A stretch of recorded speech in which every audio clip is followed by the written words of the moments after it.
डकैती। कमरे में एक बुलंद आवाज गूंजी। दो आदमी, एक लंबा और एक छोटा, दोनों मजबूत कदकाठी के, वहां खड़े थे। वे हट्टे-कट्टे थे और उनसे खून की गंध आ रही थी। एक नजर में ही पता चल जाता था कि वे निर्दयी चरित्र के लोग हैं। जियांग मो ने एक नजर डाली और उनके ऑरा का अंदाजा लगाया। लंबा व्यक्ति 2 सितारा महान दोषी था और छोटा व्यक्ति 1 सितारा महान दोषी था। साधना का यह स्तर बहुत मजबूत नहीं माना जाता था, लेकिन यहाँ यह काफी मजबूत था। क्योंकि इस कमरे में मौजूद अधिकांश लोग दो मास्टर या दो प्रैक्टिशनर थे, उनमें से एक भी महान दो मास्टर नहीं था। दो महान दो मास्टरों के सामने उनकी कोई उम्मीद नहीं थी। शायद उन दोनों ने इसी बात को ध्यान में रखा था, इसीलिए उन्होंने यहाँ हमला करने का फैसला किया। हम दोनों भाई कानून तोड़ने वाले अपराधी हैं और हमारे हाथ खून से सने हैं, इसलिए मैं आपको सलाह देता हूँ कि अनावश्यक शारीरिक कष्ट से बचने के लिए आज्ञाकारी रूप से सहयोग करें। उस लंबे व्यक्ति की आवाज गूंज उठी और कमरे में मौजूद किसी की भी बोलने की हिम्मत नहीं हुई। अब अपने सभी स्टोरेज रिंग सौंप दो। छोटे कद वाले व्यक्ति ने एक बोरी पकड़ी हुई थी और वह एक-एक करके सीटों से भंडारण के छल्ले इकट्ठा करने लगा। कुछ लोग मृत्यु को गले नहीं लगाना चाहते थे और आपदा को टालने के लिए उन्हें अपनी संपत्ति से अलग होना ही पड़ा। लेकिन कुछ ऐसे भी थे जो उन्हें सौंपना नहीं चाहते थे या फिर वे आक्रोशित भी थे। क्या आपको सच में लगता है कि आप दोनों यहाँ सभी से निपट सकते हैं? एक झलक दो मास्टर खुद को रोक नहीं पाए और खड़े होकर जोर से दहाड़ने लगे। न्याय की भावना ने उन्हें यह सब चुपचाप होते देखने नहीं दिया, इसलिए वे खड़े हो गए। बुराई को ना कहने का साहस होना चाहिए। लेकिन शिखर दो मास्टर का मूल उद्देश्य यह था कि स्वयं खड़े होकर वह अन्य सभी को भी उठ खड़े होने और एक साथ प्रतिरोध करने के लिए प्रेरित करेगा। जैसा कि बाद में पता चला, खुद उसके अलावा किसी ने भी उस पर ध्यान नहीं दिया। धिक्कार है, एक मामूली चोटी क्या दो मास्टर विरोध करने की हिम्मत करता है? यह देखकर लंबा आदमी बड़बड़ाते हुए दौड़ पड़ा। उसकी अंगीठी से एक विशाल तलवार निकली और उसने क्षैतिज दिशा में वार किया। इससे पहले कि वह आदमी कुछ प्रतिक्रिया कर पाता, उसे कमर से 2 हिस्सों में काट दिया गया और खून तुरंत पास की दीवार पर फैल गया। आह! इस भयावह दृश्य को देखकर कई लोग इतने भयभीत हो गए कि वे चीखने लगे। यह प्रतिरोध का परिणाम है। मैं दूसरा ऐसा परिणाम नहीं देखना चाहता। इस दृश्य को देखकर कौन विरोध करने की हिम्मत करेगा? एक-एक करके उन्होंने आज्ञाकारी ढंग से अपनी भंडारण अंगूठियां सौंप दीं, इस डर से कि कहीं अगला नंबर उनका ही न हो। जियांग मो कमरे के बिल्कुल पीछे बैठा था, छोटे कद के आदमी को एक-एक करके सीटों की ओर बढ़ते हुए देख रहा था। उसका दिमाग तेजी से गणना कर रहा था। अगर वह अपनी वर्तमान शक्ति का सही आकलन करे, तो मदारा की शक्ति का 4% उधार लेकर वह 4 या 5 सितारा महान दोषी के स्तर तक पहुंच सकता है। उससे लड़ना नामुमकिन नहीं था। हालांकि लड़ाई करना बहुत किफायती नहीं लग रहा था और न ही यह अनिवार्य था। उसने फिलहाल इंतजार करने और स्थिति का आकलन करने का फैसला किया। बच्चे, तुम इतने हैरान क्यों हो?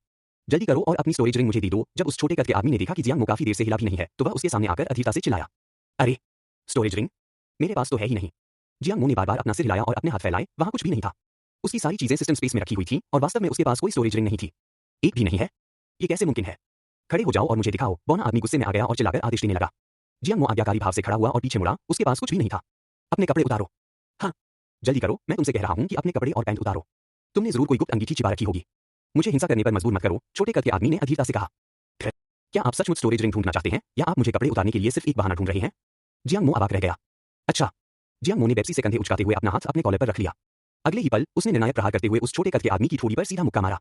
लेकिन वह छोटा आदमी स्पष्ट रूप से सतर्क था, वह तुरंत पीछे हटकर हमले से बचने लगा। शाबाश बच्चे, मुझे पता था कि तुम कुछ न कुछ कोशिश करोगे। छोटे कद के आदमी ने बोरी वापस लंबे कद के आदमी की तरफ फेंक दी। मुझे तुमसे निपटने दो। जियांग मो ने शब्दों को व्यर्थ नहीं किया और तुरंत हाथ के इशारे बनाए। उसी समय उचिहा मादारा की आवाज अचानक सुनाई दी। अपने चक्र को संकुचित करें, क्षैतिज सीमा को कम करें और अनुदैर्ध्य आक्रमण को बढ़ाएं। जियांग मो तुरंत समझ गया। अग्नि विमोचन, महान अग्निगोला तकनीक। वुश! भयंकर ज्वालाओं का एक विशाल गोला फूट पड़ा। एक साधारण विशाल अग्निगोले के विपरीत इस विशाल अग्निगोले का व्यास लगभग आधा था, लेकिन आक्रमण की गति दोगुनी तेज थी। यह संकरे रास्ते से सीटी बजाता हुआ गुजरा और पलक झपकते ही उस छोटे कद के आदमी से टकरा गया। बूम! अचानक हुए हमले में छोटा कद का आदमी बार-बार पीछे की ओर गिरता रहा, यहां तक कि उसका सामने का हिस्सा झुलसकर काला पड़ गया। दर्द हो रहा है, दर्द हो रहा है, दर्द हो रहा है। धिक्कार है, इस आदमी ने अपनी ताकत को इतनी गहराई से छिपा रखा था। छोटे कद के व्यक्ति को हारते देख लंबे कद के व्यक्ति ने तुरंत एक वार किया और एक तेज कृपाण जैसी ऊर्जा उसकी ओर लंबवत रूप से बढ़ी। तेज कृपाण ऊर्जा को देखकर जियांग मो की आंखें थोड़ी सिकुड़ गईं। अपनी उंगलियों को तलवार की तरह इस्तेमाल करते हुए उसने वार किया। हजार गिरोह की तलवार। हल्के हरे रंग की तलवार ऊर्जा की कई लकीरें अचानक हवा में प्रकट हुईं और उन्होंने पल भर में उस लंबे आदमी की कृपाण ऊर्जा को बेअसर कर दिया। तुम्हें धिक्कार है, एक और वार करो। अपनी पहली चाल नाकाम होते देख वह लंबा आदमी दोबारा हमला करने ही वाला था।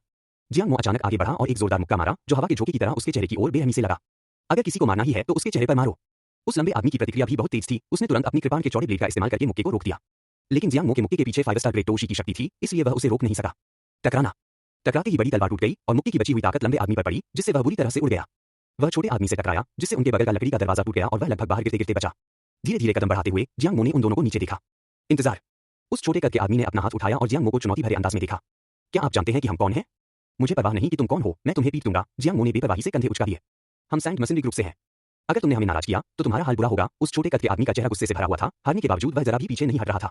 Sand masonry group? यह क्या है? यह नाम कुछ जाना पहचाना सा लगा, लेकिन जियांग मो को एक पल के लिए भी वह नाम याद नहीं आया। जब वह सोच ही रहा था कि अचानक लंबे आदमी ने छोटे आदमी को पकड़ लिया और दोनों उस खुले स्थान से लुढ़कते हुए 10,000 फीट की ऊंचाई से नीचे गिर गए। अरे! जियांग मो के पास उन्हें वापस खींचने का भी समय नहीं था, वह केवल देखता रह गया क्योंकि वे दोनों तेजी से छोटे काले बिंदुओं में बदल गए और आंखों से ओझल हो गए। मेरा इरादा तुम्हें मारने का नहीं था, क्या तुम्हें खुद कूदना जरूरी था? जियांग मो ने आह भरी। उसका इरादा सिर्फ उन्हें सबक सिखाने का था, उन्हें मारना नहीं था। किसने सोचा था कि वे कूदकर अपनी जान दे देंगे?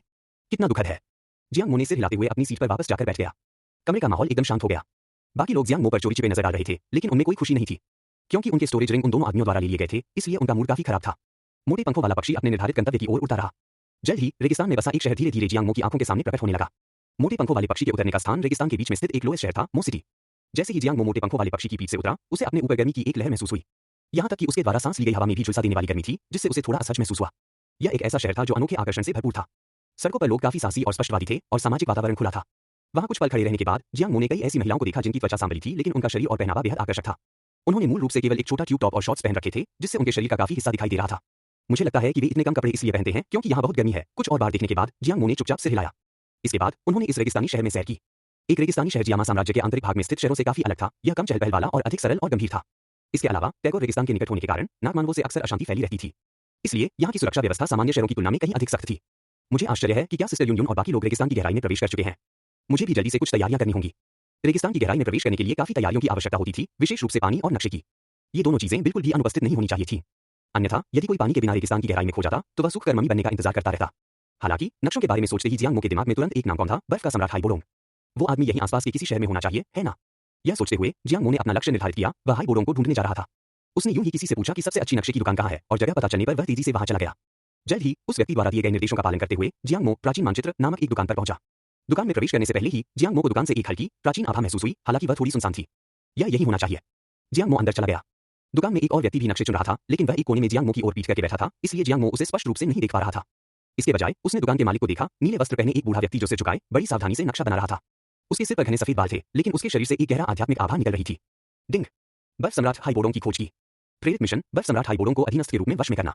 मिशन पुरस्कार, आपदारोधी गोली, एक अग्नि निरोधक निंजुत्सु गिफ्ट पैक। जियांग मो की भौहें तन गईं। काम आ गया है। हालांकि वह हाइबोडोंग के लिए मुसीबत खड़ी करने की जल्दी में नहीं था। इसके बजाय उसने पहले अलमारियों पर रखे नक्शों को सरसरी तौर पर देखा। उसे याद आया कि यहाँ प्यूरिफिकेशन लोटस डेमन फ्लेम के संबंध में एक अधूरा नक्शा मौजूद प्रतीत होता था। सच कहें तो जियांग मो ने अभी तक प्यूरिफिकेशन लोटस डेमन फ्लेम पर अपनी नजर नहीं डाली थी, वह अभी बहुत दूर की बात थी। लेकिन उसे याद आया कि यहाँ मौजूद अधूरा नक्शा शियाओ यान ले जाएगा, इसलिए वह इसे पहले हासिल करना चाहता था। भले ही उसका इरादा शुद्धिकरण कमल दानव ज्वाला की खोज करने का न हो, फिर भी वह शियाओ यान को इसे हासिल नहीं करने दे सकता था। अन्यथा यह एक दुश्मन को धन देने जैसा होता। उसकी नजरें तेजी से आसपास की अलमारियों पर टिक गईं। अंत में एक शेल्फ पर जियांग मो को हथेली के आकार की एक प्राचीन सी दिखने वाली तस्वीर दिखाई दी। यह बात है। उसने एक नजर में ही अपने लक्ष्य को पहचान लिया और उसे लेने के लिए हाथ बढ़ाया। उसी समय एक और हाथ ठीक उसी तरह आगे बढ़ा और अधूरे नक्शे के एक और कोने को पकड़ लिया। दोनों पक्ष एक पल के लिए थम गए और एक दूसरे की ओर देखने लगे। जब तक उन्होंने देखा नहीं, तब तक उन्हें पता नहीं चला, और जब उन्होंने देखा तो दोनों चौंक गए। नक्शे के लिए जियांग मो से प्रतिस्पर्धा करने वाला कोई और नहीं बल्कि शियाओ यान था। हे भगवान! उसने अभी कहा था कि वह शियाओ यान को शुद्धिकरण कमल दानव ज्वाला का यह नक्शा नहीं लेने देगा, लेकिन उसे यह उम्मीद नहीं थी कि शियाओ यान भी इस दुकान में मौजूद होगा।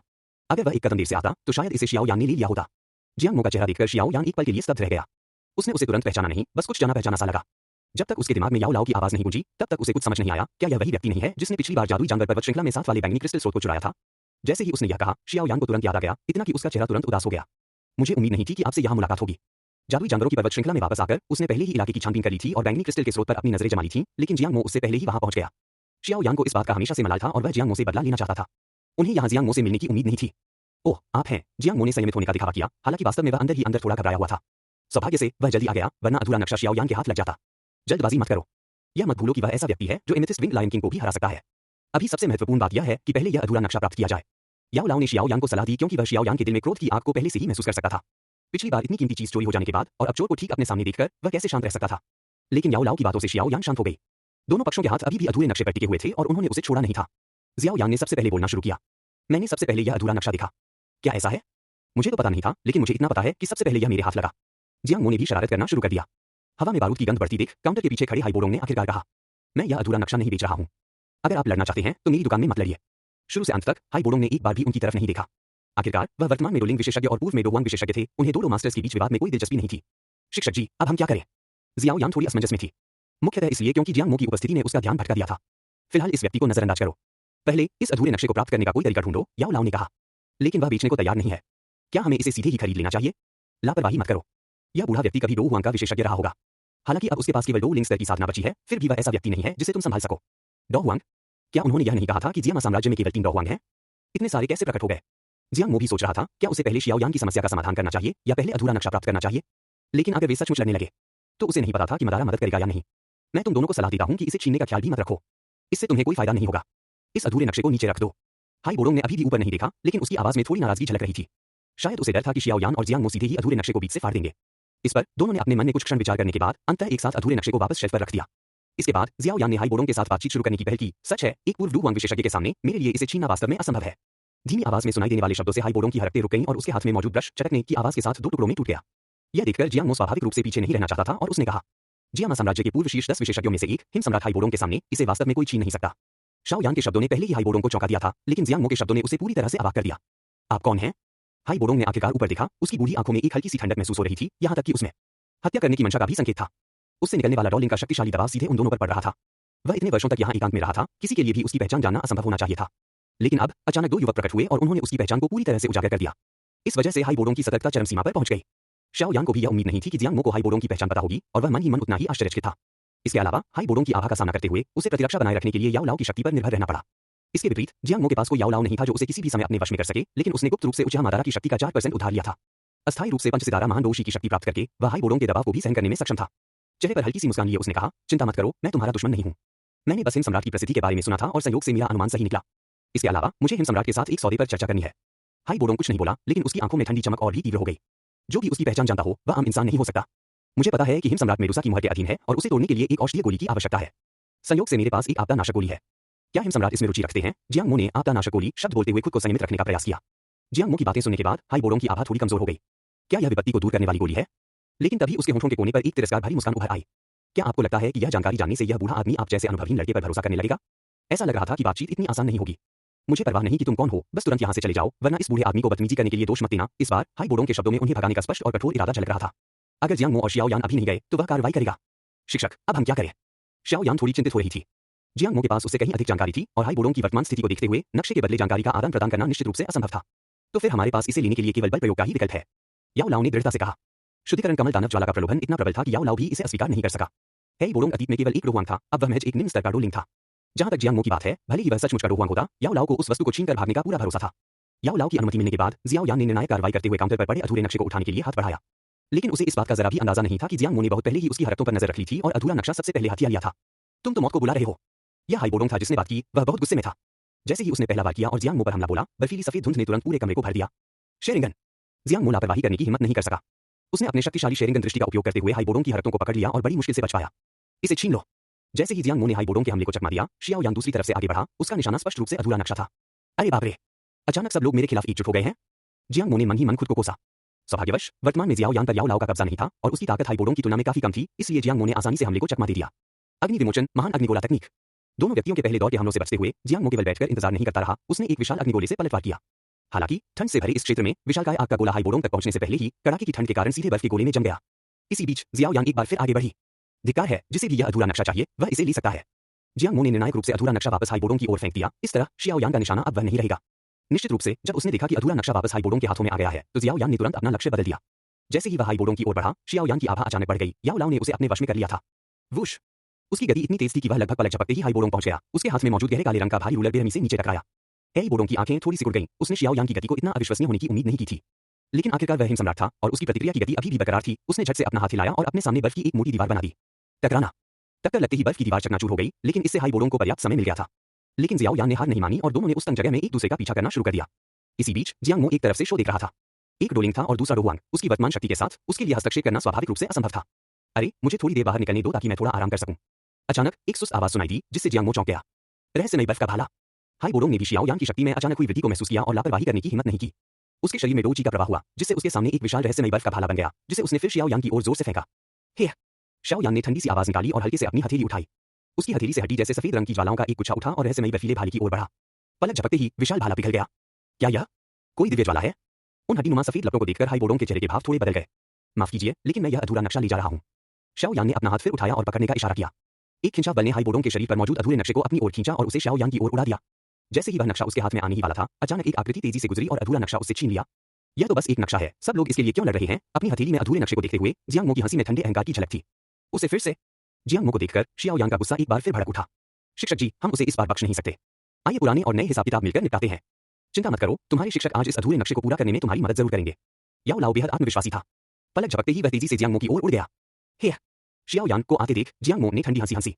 उसकी निगाहें अचानक ठंडी हो गईं और उसने अपना पैर जमीन पर जोर से पटका। बूम! जैसे ही फर्श की लकड़ियां टूटकर बिखरीं, जियांग मो अचानक आगे बढ़ा। एक साधारण मुक्के से ही वह शियाओ यान के भारी भरकम रूलर से टकरा गया। धमाका! एक कान फाड़ देने वाली गर्जना सुनाई दी और पूरा घर बुरी तरह हिल गया। शियाओ यान, या अधिक सटीक रूप से याओ लाओ द्वारा वश में की गई शियाओ यान को बार-बार हवा में पीछे हटने के लिए मजबूर किया गया। इसके विपरीत जियांग मो एक कदम भी पीछे नहीं हटा। तो क्या ये हैं इस दुनिया के महाशक्तिशाली लोग? बस औसत दर्जे के। क्या इस दुनिया के विशेषज्ञों की यही सीमा है?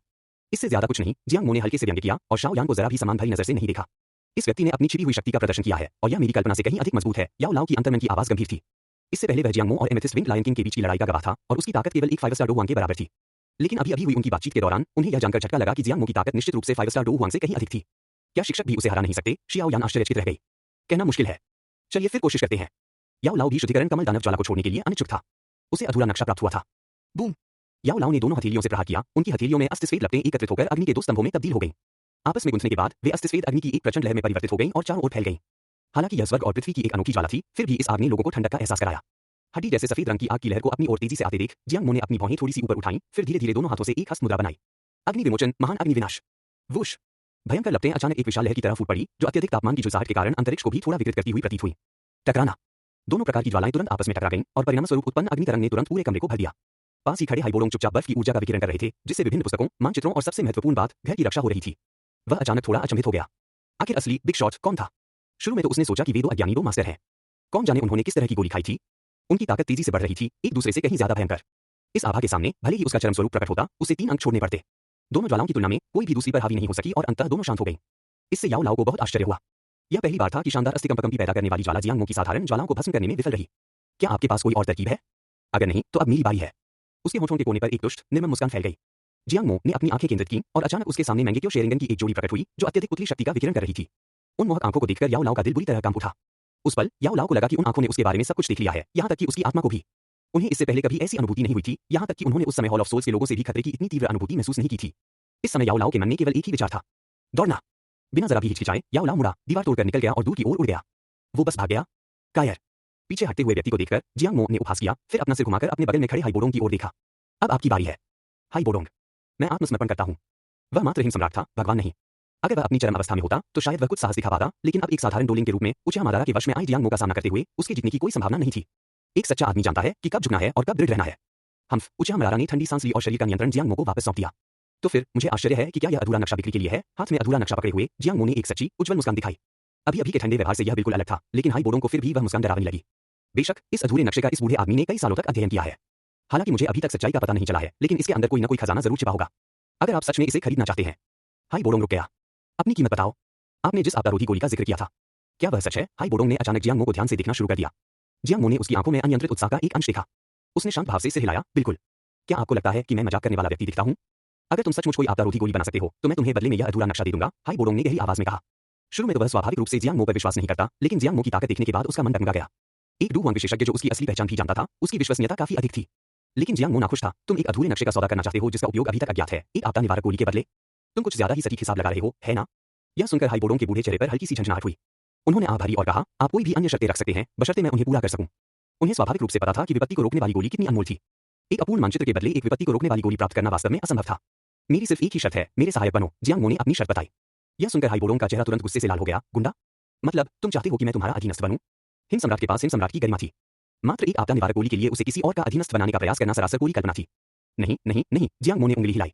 बेशक मुझे पता है कि हिम सम्राट की हृदय प्रकृति के कारण तुम्हारे लिए किसी और का अधीनस्थ बनना असंभव है। इसलिए मेरी विशेष शर्त यह है कि तुम मेरे साथ 1 वर्ष तक यात्रा करो और मेरे सहायक के रूप में काम करो। तुम्हें केवल महत्वपूर्ण क्षणों में लोगों को पीटने में मेरी मदद करनी है। मैं तुमसे ऐसा कुछ भी करने के लिए नहीं कहूंगा जिससे तुम्हारी प्रतिष्ठा को ठेस पहुंचे। कैसा रहेगा? 1 साल के लिए गुंडा? हाइबोडोंग हिचकिचा रहा था। वह अधूरा नक्शा मेरे लिए महत्वहीन है, लेकिन आपको यह बताने की जरूरत नहीं है कि आपदा से बचाव की गोली आपके लिए कितनी महत्वपूर्ण है ना? आप इस बारे में ध्यान से सोच सकते हैं, लेकिन आपके पास ज्यादा समय नहीं बचा है। मैं कल यहाँ से जा रहा हूँ। इतना कहकर जियांग मो मुड़ा और पीछे देखे बिना दरवाजे की ओर चल पड़ा। इसी बीच हाइबोडोंग दुविधा में फंस गया। जैसे ही जियांग मो दुकान के प्रवेश द्वार से बाहर निकलने ही वाला था, आखिरकार वह खुद को रोक नहीं पाया। ठीक है, मैं सहमत हूँ। विपत्ति से मुक्ति दिलाने वाली गोली का प्रलोभन बहुत ही प्रबल था।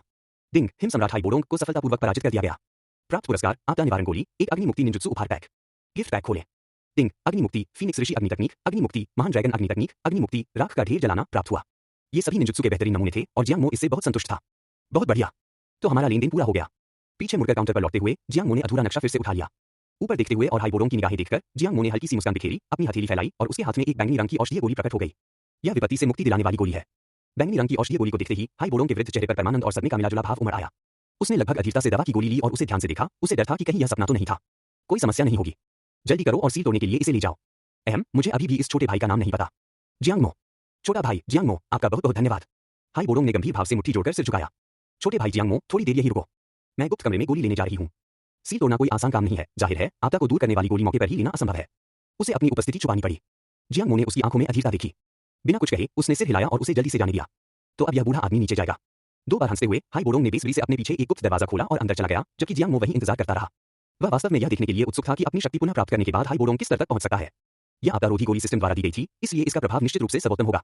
यह मूल कहानी की तरह नहीं होगा जहां शियाओ यान और याओ लाओ ने औषधीय गोली के साथ छेड़छाड़ की थी।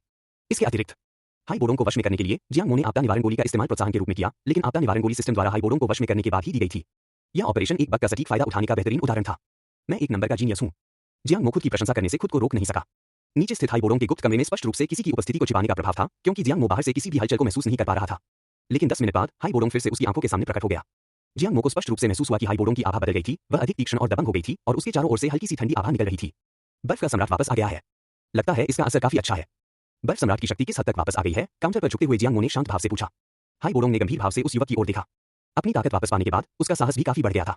पहले क्योंकि वह एक रोलिंग था, इसलिए वह जियांग मो की ताकत को नहीं समझ पाता था। लेकिन अब जब वह रोहुआंग बन चुका था, तो हाई बोडोंग का आत्मविश्वास बढ़ गया। एक गरिमा में हिम सम्राट के रूप में वह कभी किसी से नहीं डरता था।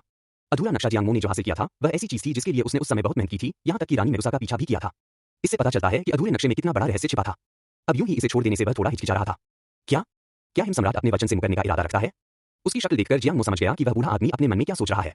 वह पहले ही विपत्ति से मुक्ति दिलाने वाली गोली ले चुका था और जियांग मो के पास अब हाई बोडोंग को लुभाने या रोकने के लिए कोई उपाय नहीं बचा था। हाई बोडोंग पूरी तरह से सौदे से मुकर सकता था। वह अधूरा नक्शा वापस लेने के लिए कार्रवाई भी कर सकता था। उसके मन में कई विचार कौन थे, लेकिन अंत में हाई बोडोंग का चेहरा धीरे धीरे नरम पड़ गया। उसने मुस्कुराते हुए कहा, ऐसा कैसे हो सकता है? यह बूढ़ा आदमी स्वाभाविक रूप से अपने वादे से पीछे नहीं हटेगा। बस अभी अभी 5 सितारा रोहुआंग बनने के कारण थोड़ा भावुक महसूस हो रहा है। वह जियांग मो के तुरुप के पत्तों को नहीं भेज सका, खासकर इसलिए क्योंकि जियांग मो पहले ही रोहुआंग जैसी ताकत दिखा चुका था और उसने बड़ी आसानी से एक ऐसी आपदारोधी गोली बना ली थी जिसे गोली राजा गुही भी नहीं बना सकता था। ऐसी ताकत और साहस तो किसी आम इंसान के बस की बात नहीं थी। इसलिए बार बार विचार करने के बाद हाई बोडोंग ने अंततः अपने मन में उठ रहे खतरनाक विचारों को त्याग दिया। 5 सितारा रोहुआंग। ऐसा लगता है कि जियामा साम्राज्य में हिम सम्राट का खिताब फिर से उभरने वाला है। जियांग मो ऊपर से शांत दिख रहा था, लेकिन असल में वह अंदर ही अंदर काफी घबराया हुआ था। अब वह जो कुछ भी कर रहा था, वह मूल रूप से एक जुआ था, इस उम्मीद पर दांव लगाना कि हाई बोडोंग अपना वादा निभाएगा। अन्यथा हाई बोडोंग आसानी से आपदा से निपटने वाली गोली खाकर भाग सकता था। जियांग मो का एकमात्र तुरुप का पत्ता मदारा था, लेकिन सामान्य परिस्थितियों में मदारा इतनी आसानी से उसकी मदद नहीं करता। पहले शियाओ यान को भगाने में मदद करना केवल इसलिए था क्योंकि वह अच्छे मूड में था। उचाहा मदारा को हाई बोडोंग के खिलाफ कार्रवाई करने के लिए मजबूर करने के लिए, जब तक कि जियांग मो को अधमरा न कर दिया जाए। हाँ, ये सब तो छोटे भाई जियांग मो की वजह से ही संभव हुआ है। हाई बोडोंग जोर से हंसा। यह बूढ़ा आदमी अपना वादा निभाता है। 1 साल के भीतर अगर आपको कोई ऐसा दुश्मन मिले जिससे आप निपट न सकें, तो मैं किसी भी समय आपकी मदद कर सकता हूं। मैं इन शब्दों का इंतजार कर रहा था। मेरे पास पहले से ही कोई ऐसा व्यक्ति है जिसे मैं अभी संभाल नहीं सकता। हाई बोडोंग स्तब्ध रह गया और अचानक उसके मन में एक बुरी आशंका उत्पन्न हो गई। कौन? रानी मेडुसा। खांसी खांसी। कौन? हाई बोडोंग अपनी ही थूक में फंसकर घुट गया, उसका चेहरा लाल हो गया। टैगोर रेगिस्तान में नाग जनजाति की रानी मेडुसा, जियांग मो ने एक बार फिर गंभीरता से कहा। बिल्कुल सही। हाई बोडोंग को ढूंढने का उसका मुख्य उद्देश्य हाई बोडोंग को अपने साथ टैगोर रेगिस्तान में ले जाना था ताकि way green lotus core flame को खोज सकें, और ग्रीन लोटस कोर फ्लेम रानी मेडुसा के पास थी। इसका एक और उपयोग था मानचित्र के रूप में। नाग जनजाति के क्षेत्र का पता लगाने के लिए हाई बोडोंग से मानचित्र खरीदने के बजाय यह बेहतर था कि हाई बोडोंग, जो स्वयं एक चलता फिरता मानचित्र था, को ही मार्ग दिखाने दिया जाए। इस व्यक्ति को पहले मेडुसा ने हराया था, इसलिए वह निश्चित रूप से जानता था कि नाग जनजाति के कबीले तक कैसे पहुंचा जाए। क्या तुम मेडुसा से पंगा लेने जा रहे हो? हाई बोडोंग का चेहरा थोड़ा कांप उठा, सदमे से नहीं बल्कि डर से। क्वीन मेडुसा, यह नाम उसके लिए किसी बुरे सपने से कम नहीं था। उस समय मेडुसा ने व्यक्तिगत रूप से उसे सील कर दिया था, जिससे वह गरिमापूर्ण हिम सम्राट से नक्शे बेचने वाले एक बूढ़े व्यक्ति में बदल गया था। वह इस नाम को कैसे भूल सकता है? क्या तुम बदला नहीं लेना चाहते? अगर मुझे सही याद है तो उस समय रानी मेडुसा की मुहर का वार तुम पर ही हुआ था, जियांग मो ने शांत भाव से कहा। आज उसे निश्चित रूप से हाई बोडोंग को अपने साथ शामिल करने के लिए छल करना पड़ा होगा। एक 5 स्टार रोहुआंग लड़ाकू विमान साथ होने से बहुत सी परेशानियों से बचा जा सकता है। वह औरत सीधी सादी नहीं है। मैं उसे उकसाना नहीं चाहता। हाई बोडोंग ने अपना सिर हिलाया, उसके चेहरे पर दिख रहे डर को वह छिपा नहीं सका। पूरे जियामा साम्राज्य में प्रसिद्ध गरिमा में हिम सम्राट के रूप में उन्होंने अपने जीवन में केवल एक ही व्यक्ति से भय महसूस किया था। नहीं, एक नागिन से, और वह थी मेडुसा। वह खूबसूरत नागिन जिसने उसे पीट-पीट कर नक्शे बेचने वाले बूढ़े आदमी में बदल दिया था, उसके दिल में एक अमिट छाप छोड़ गई थी। इसके अलावा मेडुसा ने उस समय उसे कैद कर लिया था। अब इतने साल बीत जाने के बाद उसकी शक्ति केवल अपनी मूल अवस्था में ही वापस आई है, जबकि मेडुसा की शक्ति में इन वर्षों में काफी वृद्धि हुई होगी। अब बदला लेने जाओगे? बदला लेने की क्या जरूरत है? और तुम खुद को बर्फ का सम्राट कहते हो। एक बार हारने के बाद डर गए। डरना नहीं, अपने दिल की बात मानना है। उसके दिल की गहराइयों से डर निकल रहा था। चिंता मत करो। असल में मुझे मेडुसा से निपटने के लिए तुम्हारी जरूरत नहीं है। मुझे बस मेडुसा के अलावा नाग जनजाति के विशेषज्ञों से निपटने में तुम्हारी मदद चाहिए। मेडुसा से मैं खुद निपट लूंगा, जियांग मो ने कहा। उसने शुरू से ही मेडुसा से निपटने का काम हाई बोडोंग को सौंपने की योजना नहीं बनाई थी। यह सुनकर हाई बोडोंग आखिरकार शांत हो गया। हाँ, इस आदमी की ताकत मुझसे भी कहीं ज्यादा है। अगर वो मेडुसा से निपट ले तो क्या ये बढ़िया नहीं होगा? और अगर वे दोनों मिलकर काम करें तो भले ही वे मेडुसा को हरा न सकें, फिर भी वे भाग सकते हैं। कम से कम उन्हें दोबारा कैद तो नहीं किया जाएगा। अगर उनकी किस्मत थोड़ी बेहतर होती तो शायद वे सचमुच बदला ले पाते, पहले ही स्पष्ट कर लेते हैं। अगर तुम मेडुसा को नहीं रोक पाए तो मुझे दोष मत देना कि मैं तुम्हें छोड़कर भाग गया। मैं दोबारा कैद नहीं होना चाहता, एक पल हिचकिचाने के बाद हाई बोडोंग ने कहा। ऐसा लगता है कि यह आदमी वाकई मेडुसा से डरता है। ठीक है। जियांग मो ने तुरंत सहमति दे दी। मैं कल सुबह आकर तुम्हें ढूंढ लूंगा। ठीक है। दुकान से निकलकर जियांग मो ने पास ही एक सराय ढूंढी और वहीं ठहर गया। अगली सुबह तड़के जियांग मो हाई बोडोंग की दुकान पर पहुंचा, जहां हाई बोडोंग पहले से ही काफी देर से उसका इंतजार कर रहा था। क्या तुम सचमुच मेडुसा से पंगा लेने जा रहे हो? एक रात सोचने विचारने के बाद भी हाई बोडोंग को लगा कि जियांग मो का फैसला थोड़ा गैर जिम्मेदाराना था। मेडुसा कौन थी? नागवंशी वंश का सबसे शक्तिशाली सदस्य, जो पूरे जियामा साम्राज्य में कुख्यात और भयभीत है। मेडुसा द्वारा हराए जाने के बाद भी तुम उससे डरते नहीं हो, है ना? जियांग मो ने उसकी ओर देखा। बकवास, हाई बोडोंग ने तुरंत जवाब दिया। मैं उसे उकसाना नहीं चाहता, लेकिन चूंकि आप जाने पर अड़े हैं तो मैं आपके साथ चलूंगा। संयोग से मैंने नाग जनजाति के क्षेत्र में बहुत समय से यात्रा नहीं की है। जियांग मो ने अपनी हंसी दबाई। यह बूढ़ा आदमी अपनी बातों पर अड़ा हुआ था, भले ही वह साफ तौर पर डरपोक था। तो चलिए चलते हैं। बादलों से रहित आकाश में प्रचंड सूर्य एक विशाल आग के गोले की तरह लटका हुआ था, जो लगातार एक आश्चर्यजनक ताप प्रसरण कर रहा था, जिसने पूरे रेगिस्तान को लोहे की प्लेट की तरह झुलसा दिया था। एक पीला रेतीला घोड़ा, जिसका विशेष रूप से रेगिस्तानी व्यापार यात्रा के लिए उपयोग किया जाता था, एक गाड़ी को धीरे धीरे रेगिस्तान की गहराई की ओर खींच रहा था। गाड़ी में केवल 2 लोग सवार थे, जियांग मो और हाई बोडोंग। हाई बोडोंग ने अपने कपड़े नहीं बदले थे, वह अभी भी नीले रंग के उन्हीं वस्त्रों को पहने हुए गाड़ी में बैठा था और उसे चला रहा था। दूसरी ओर जियांग मो ने एक ऊष्मा प्रतिबिंबित सफेद चोला पहन रखा था, जो उसकी त्वचा के हर इंच को ढकता था। रेगिस्तान की धूप लगभग जानलेवा थी, सीधे संपर्क में आने से तुरंत सनबर्न हो जाता था। मैंने कहा, ओल्ड है, क्या तुम्हें सूरज से डर नहीं लगता? हाई बोडोंग के शांत स्वभाव को देखकर जियांग मो के मन में जिज्ञासा जागृत हुई। क्या यह इसलिए था क्योंकि वह बूढ़ा और बेपरवाह था, इसलिए उसे धूप से कोई फर्क नहीं पड़ता था? मैं कई वर्षों से इस रेगिस्तानी क्षेत्र में रह रहा हूं और मेरी रोजी बर्फ की प्रकृति की है। आपका क्या विचार है? तो क्या आप मुझे थोड़ी बर्फ दे सकते हैं ताकि मुझे ठंडक मिल सके? मैं हिम सम्राट हूं। तो क्या आप कुछ और बना सकते हैं? अंत में हाई बोडोंग ने जियांग मो के लिए बर्फ के टुकड़े नहीं बनाए। सम्मानित हिम सम्राट को ठंडक के लिए बर्फ के टुकड़े बनाने के लिए मजबूर करना व्यावहारिक रूप से हिम सम्राट की उपाधि का अपमान था। जियांग मो ने इस पर जोर नहीं दिया और चुपचाप अपनी यात्रा जारी रखी। उसे नाग जनजाति के क्षेत्र का रास्ता नहीं पता था, इसलिए उसे रास्ता दिखाने के लिए हाई बोडोंग पर निर्भर रहना पड़ा। आखिरकार इस व्यक्ति ने एक बार रानी मेडुसा से युद्ध किया था। वैसे बूढ़े हाई, आपने उस समय मेडुसा से लड़ाई क्यों की थी? क्या वह हमारे मानव क्षेत्र में आई थी या आप नाग जनजाति के क्षेत्र में गए थे? जियांग मो बहुत उत्सुक था। मूल रचना में यह विस्तार से नहीं बताया गया था कि मेडुसा द्वारा हाई बोडोंग को क्यों सील किया गया था, लेकिन जियांग मो को थोड़ी जिज्ञासा थी। क्या तुम हमेशा इतना ही बोलते हो? हाई बोडोंग थोड़ा चिढ़ने लगा था। यह व्यक्ति एक शक्तिशाली व्यक्ति से अपेक्षित संयम के बिना लगातार बड़बड़ाता रहा, जिससे हाई बोडोंग को फिर से सोचने पर मजबूर होना पड़ा। ठीक है, मैं बोलना बंद कर देता हूं। यह जानते हुए कि ये तथाकथित शक्तिशाली लोग कमोबेश संगी थे, जियांग मो ने बातचीत जारी नहीं रखी और चुपचाप गाड़ी में बैठ गया। हालांकि टैगोर रेगिस्तान विशाल नाग जनजाति का घर था, लेकिन यह ऐसी जगह नहीं थी जहां लोग जाने से डरते हों। इसके विपरीत कई मनुष्य सक्रिय रूप से वहां प्रवेश करते थे। इसका सीधा कारण यह था कि इस रेगिस्तान में उन्हें एक बेहद लाभदायक संसाधन मिल सकता था, सांप जैसे दिखने वाले गुलाम। रास्ते में उन दोनों का सामना रेगिस्तान में घूम रहे कई भाड़े के सैनिकों के समूह से हुआ, जो सर्पमानवों का शिकार कर रहे थे। विशेष रूप से युवा महिला सर्पमानवों को निशाना बना रहे थे। उन्हें पकड़ना और धनी लोगों को बेचना एक लाभदायक व्यवसाय था। इस प्रकार कई सक्षम और लाभ की तलाश में रहने वाले लोग सर्पमानव दासों की खोज में रेगिस्तान की गहराई में चले जाते थे। दूसरे दिन जियांग मो और उसके साथी का सामना भाड़े के सैनिकों के एक समूह से हुआ, जिन्होंने कई सर्पमानव गुलामों को पकड़ रखा था। भाड़े के सैनिकों का यह समूह काफी बड़ा था, जिसमें 1 दर्जन से अधिक सदस्य थे और उन्होंने 6 सर्पमानव गुलामों को पकड़ लिया था, जिन्हें वे भगा रहे थे। उस भाड़े के सैनिकों के समूह की सबसे आगे वाली गाड़ी पर एक ध्वजदंड लगाया गया था और लहराते हुए बैनर पर 5 बड़े अक्षर लिखे थे, सैंड मर्सेंट्री ग्रुप। दूसरी तरफ के लोगों ने भी उन्हें देख लिया और समूह के मुखिया, कुछ हद तक भयावह चेहरे वाले एक व्यक्ति ने आगे बढ़कर उन दोनों पर चिल्लाया, रुको, हम सैंड मर्सेंट्री ग्रुप तुम्हारी गाड़ी खरीद रहे हैं। रेत भाड़े के सैनिकों का समूह। कुछ जाना पहचाना सा लगता है। जियांग मो को अचानक याद आया कि उस दिन जब वह वहां पहुंचा था, तो उसकी मुलाकात उड़ने वाले जादुई जानवर पर सवार 2 लोगों से हुई थी, जिन्होंने खुद को रेत भाड़े के सैनिकों के समूह का सदस्य बताया था, लेकिन वे अंत में खुद ही भाग गए थे। हालांकि उससे पहले के लोग उन दोनों से कहीं अधिक निम्न स्तर के थे। उनमें से अधिकांश केवल 2 अभ्यासी थे और केवल वही व्यक्ति जो बोलने के लिए आगे आया था 4 सितारा डो मास्टर के स्तर तक पहुंचा था। बिक्री के लिए नहीं, दफा हो जाओ। कुछ देर सोचने के बाद जियांग मो ने बस चिल्लाकर जवाब दिया, जिससे बोलने वाला व्यक्ति अवाक रह गया। अरे तुम तो बड़े घमंडी हो बच्चे। क्या तुम्हें पता है कि हम सैंड मर्सेंट्री ग्रुप से हैं? मैं सैंड मर्सेंट्री ग्रुप का मोजिंग हूं। क्या तुम मुझसे इस तरह बात करके मरना चाहते हो? मोजिंग गुस्से से आग बबूला हो गया। सैंड मर्सेंट्री ग्रुप के सदस्य के रूप में इस रेगिस्तानी क्षेत्र में उसे कभी किसी ने डांटा नहीं था। वह इसे कैसे सहन कर सकता था? भाइयों, उसे पकड़ो। मोजिंग के हाथ के इशारे पर अन्य भाड़े के सैनिकों ने तुरंत अपने हथियार निकाल लिए और रथ को घेरने के लिए आगे बढ़े। तुम जैसे मामूली डॉ मास्टर से लूटपाट करने की कोशिश कर रहे हो, जियांग मो हंसा। फिर अचानक जियांग मो से एक विशाल आभा निकली, जिसने सैंड मर्सेंट्री ग्रुप के सभी सदस्यों को उड़ा दिया। एक महान डो मास्टर। जियांग मो से निकलने वाली ऊर्जा को महसूस करते ही मोजिंग के चेहरे के भाव में जबरदस्त बदलाव आ गया। दफा हो जाओ, जियांग मो इन लोगों से बात करके समय बर्बाद नहीं करना चाहता था। हाँ। एक महान डो मास्टर के सामने मोजिंग ने अपना सारा आपा खो दिया और जल्दी से नागमानव दासों के साथ जाने की तैयारी करने लगा। लेकिन तभी ठंडी हवा का एक झोंका भीड़ के बीच से गुजरा। फिर एक खट की आवाज के साथ सांप जैसे दिखने वाले गुलामों की हथकड़ियां गिर गईं। इन गुलामों को रिहा करो। हाई बोडोंग के मुख से एक ठंडी आवाज उदासीनता से निकली। उसने मोजिंग और बाकी लोगों की आंखों में आंखें डालकर भी नहीं देखा। मोजिंग का चेहरा गुस्से से लाल हो गया। तुम दोनों, यह कुछ अन्यायपूर्ण नहीं है? हमने इन नागमानव गुलामों को पकड़ने के लिए कड़ी मेहनत की और तुम। स्विश। एक बर्फ की कील मोजिंग के चेहरे के पास से गुजरी, जिससे एक छोटा सा घाव हो गया और उससे तुरंत खून बहने लगा।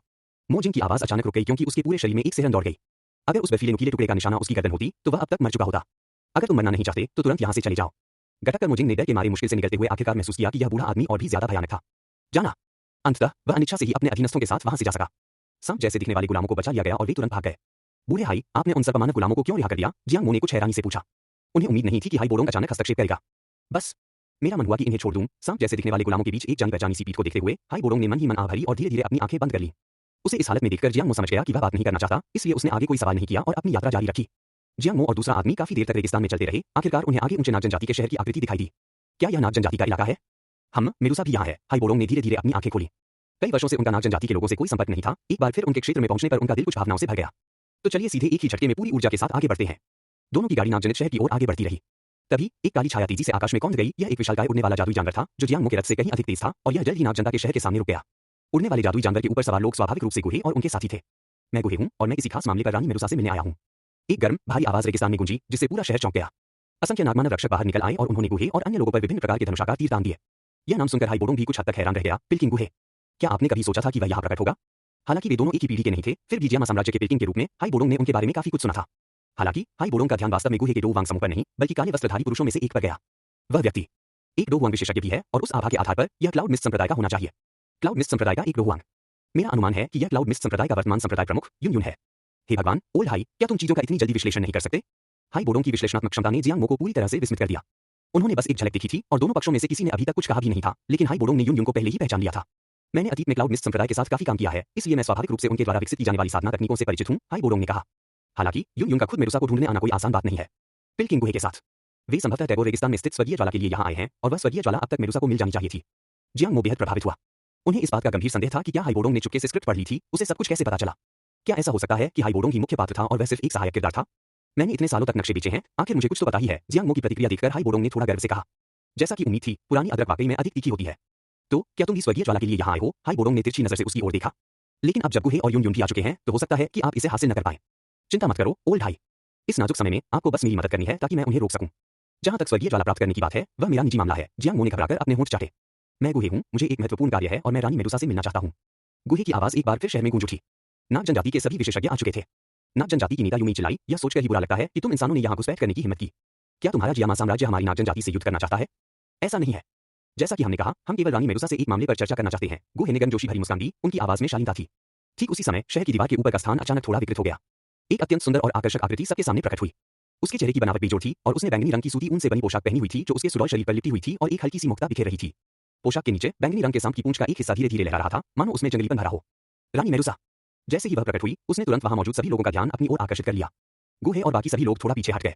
दूसरी ओर जैसे ही मेडुसा प्रकट हुई, जियांग मो ने स्पष्ट रूप से हाई बोडोंग के शरीर में हल्की सी कंपन महसूस की। उसे सचमुच इतना डराया गया था कि वह सहम गया था। पिल्किंग गुहे। इस रानी को तुम मनुष्यों से किसी भी बात पर चर्चा करने की कोई इच्छा नहीं है, एक ठंडी और सुरुचिपूर्ण आवाज गूंजी जिसमें आकर्षण का पुट था। मेडुसा की संकीर्ण आंखें थोड़ी सिकुड़ गईं। हालांकि आज कोई ऐसा व्यक्ति आया है जो इस रानी को चौंका देगा। उसकी निगाहें हाई बोडोंग पर टिकी थीं।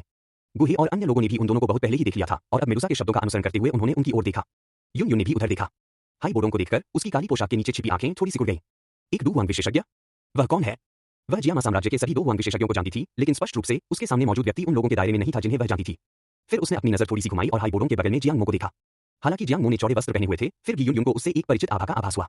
यह एहसास कुछ जाना पहचाना सा है। लेकिन अब ध्यान भटकाने का समय नहीं था। आज वह गुहे को दिव्य ज्वाला प्राप्त करने में मदद करने के लिए यहां आई थी, कोई और होता तो उसका प्रतिद्वंदी होता। हाई बोडोंग। यह सोचकर ही दुख होता है कि तुम अब भी इस रानी के सामने आने की हिम्मत कर रहे हो। बर्फ के सम्राट हाई बोडोंग। यह नाम सुनकर युन युन और अन्य लोग कुछ हद तक आश्चर्यचकित रह गए। यह जियामा साम्राज्य में पिछली पीढ़ी के 10 महान विशेषज्ञों में से एक था, स्वाभाविक रूप से उन्होंने उसके बारे में सुना होगा। मेडुसा द्वारा भाली की नोक उसकी ओर तानने की आवाज सुनकर हाई बोडोंग के होठों का कोना थोड़ा सा फड़क उठा, लेकिन उसने फिर भी अपनी आभा बनाए रखी। मेडुसा, मैं आज तुमसे एक बार फिर युद्ध करने आया हूं।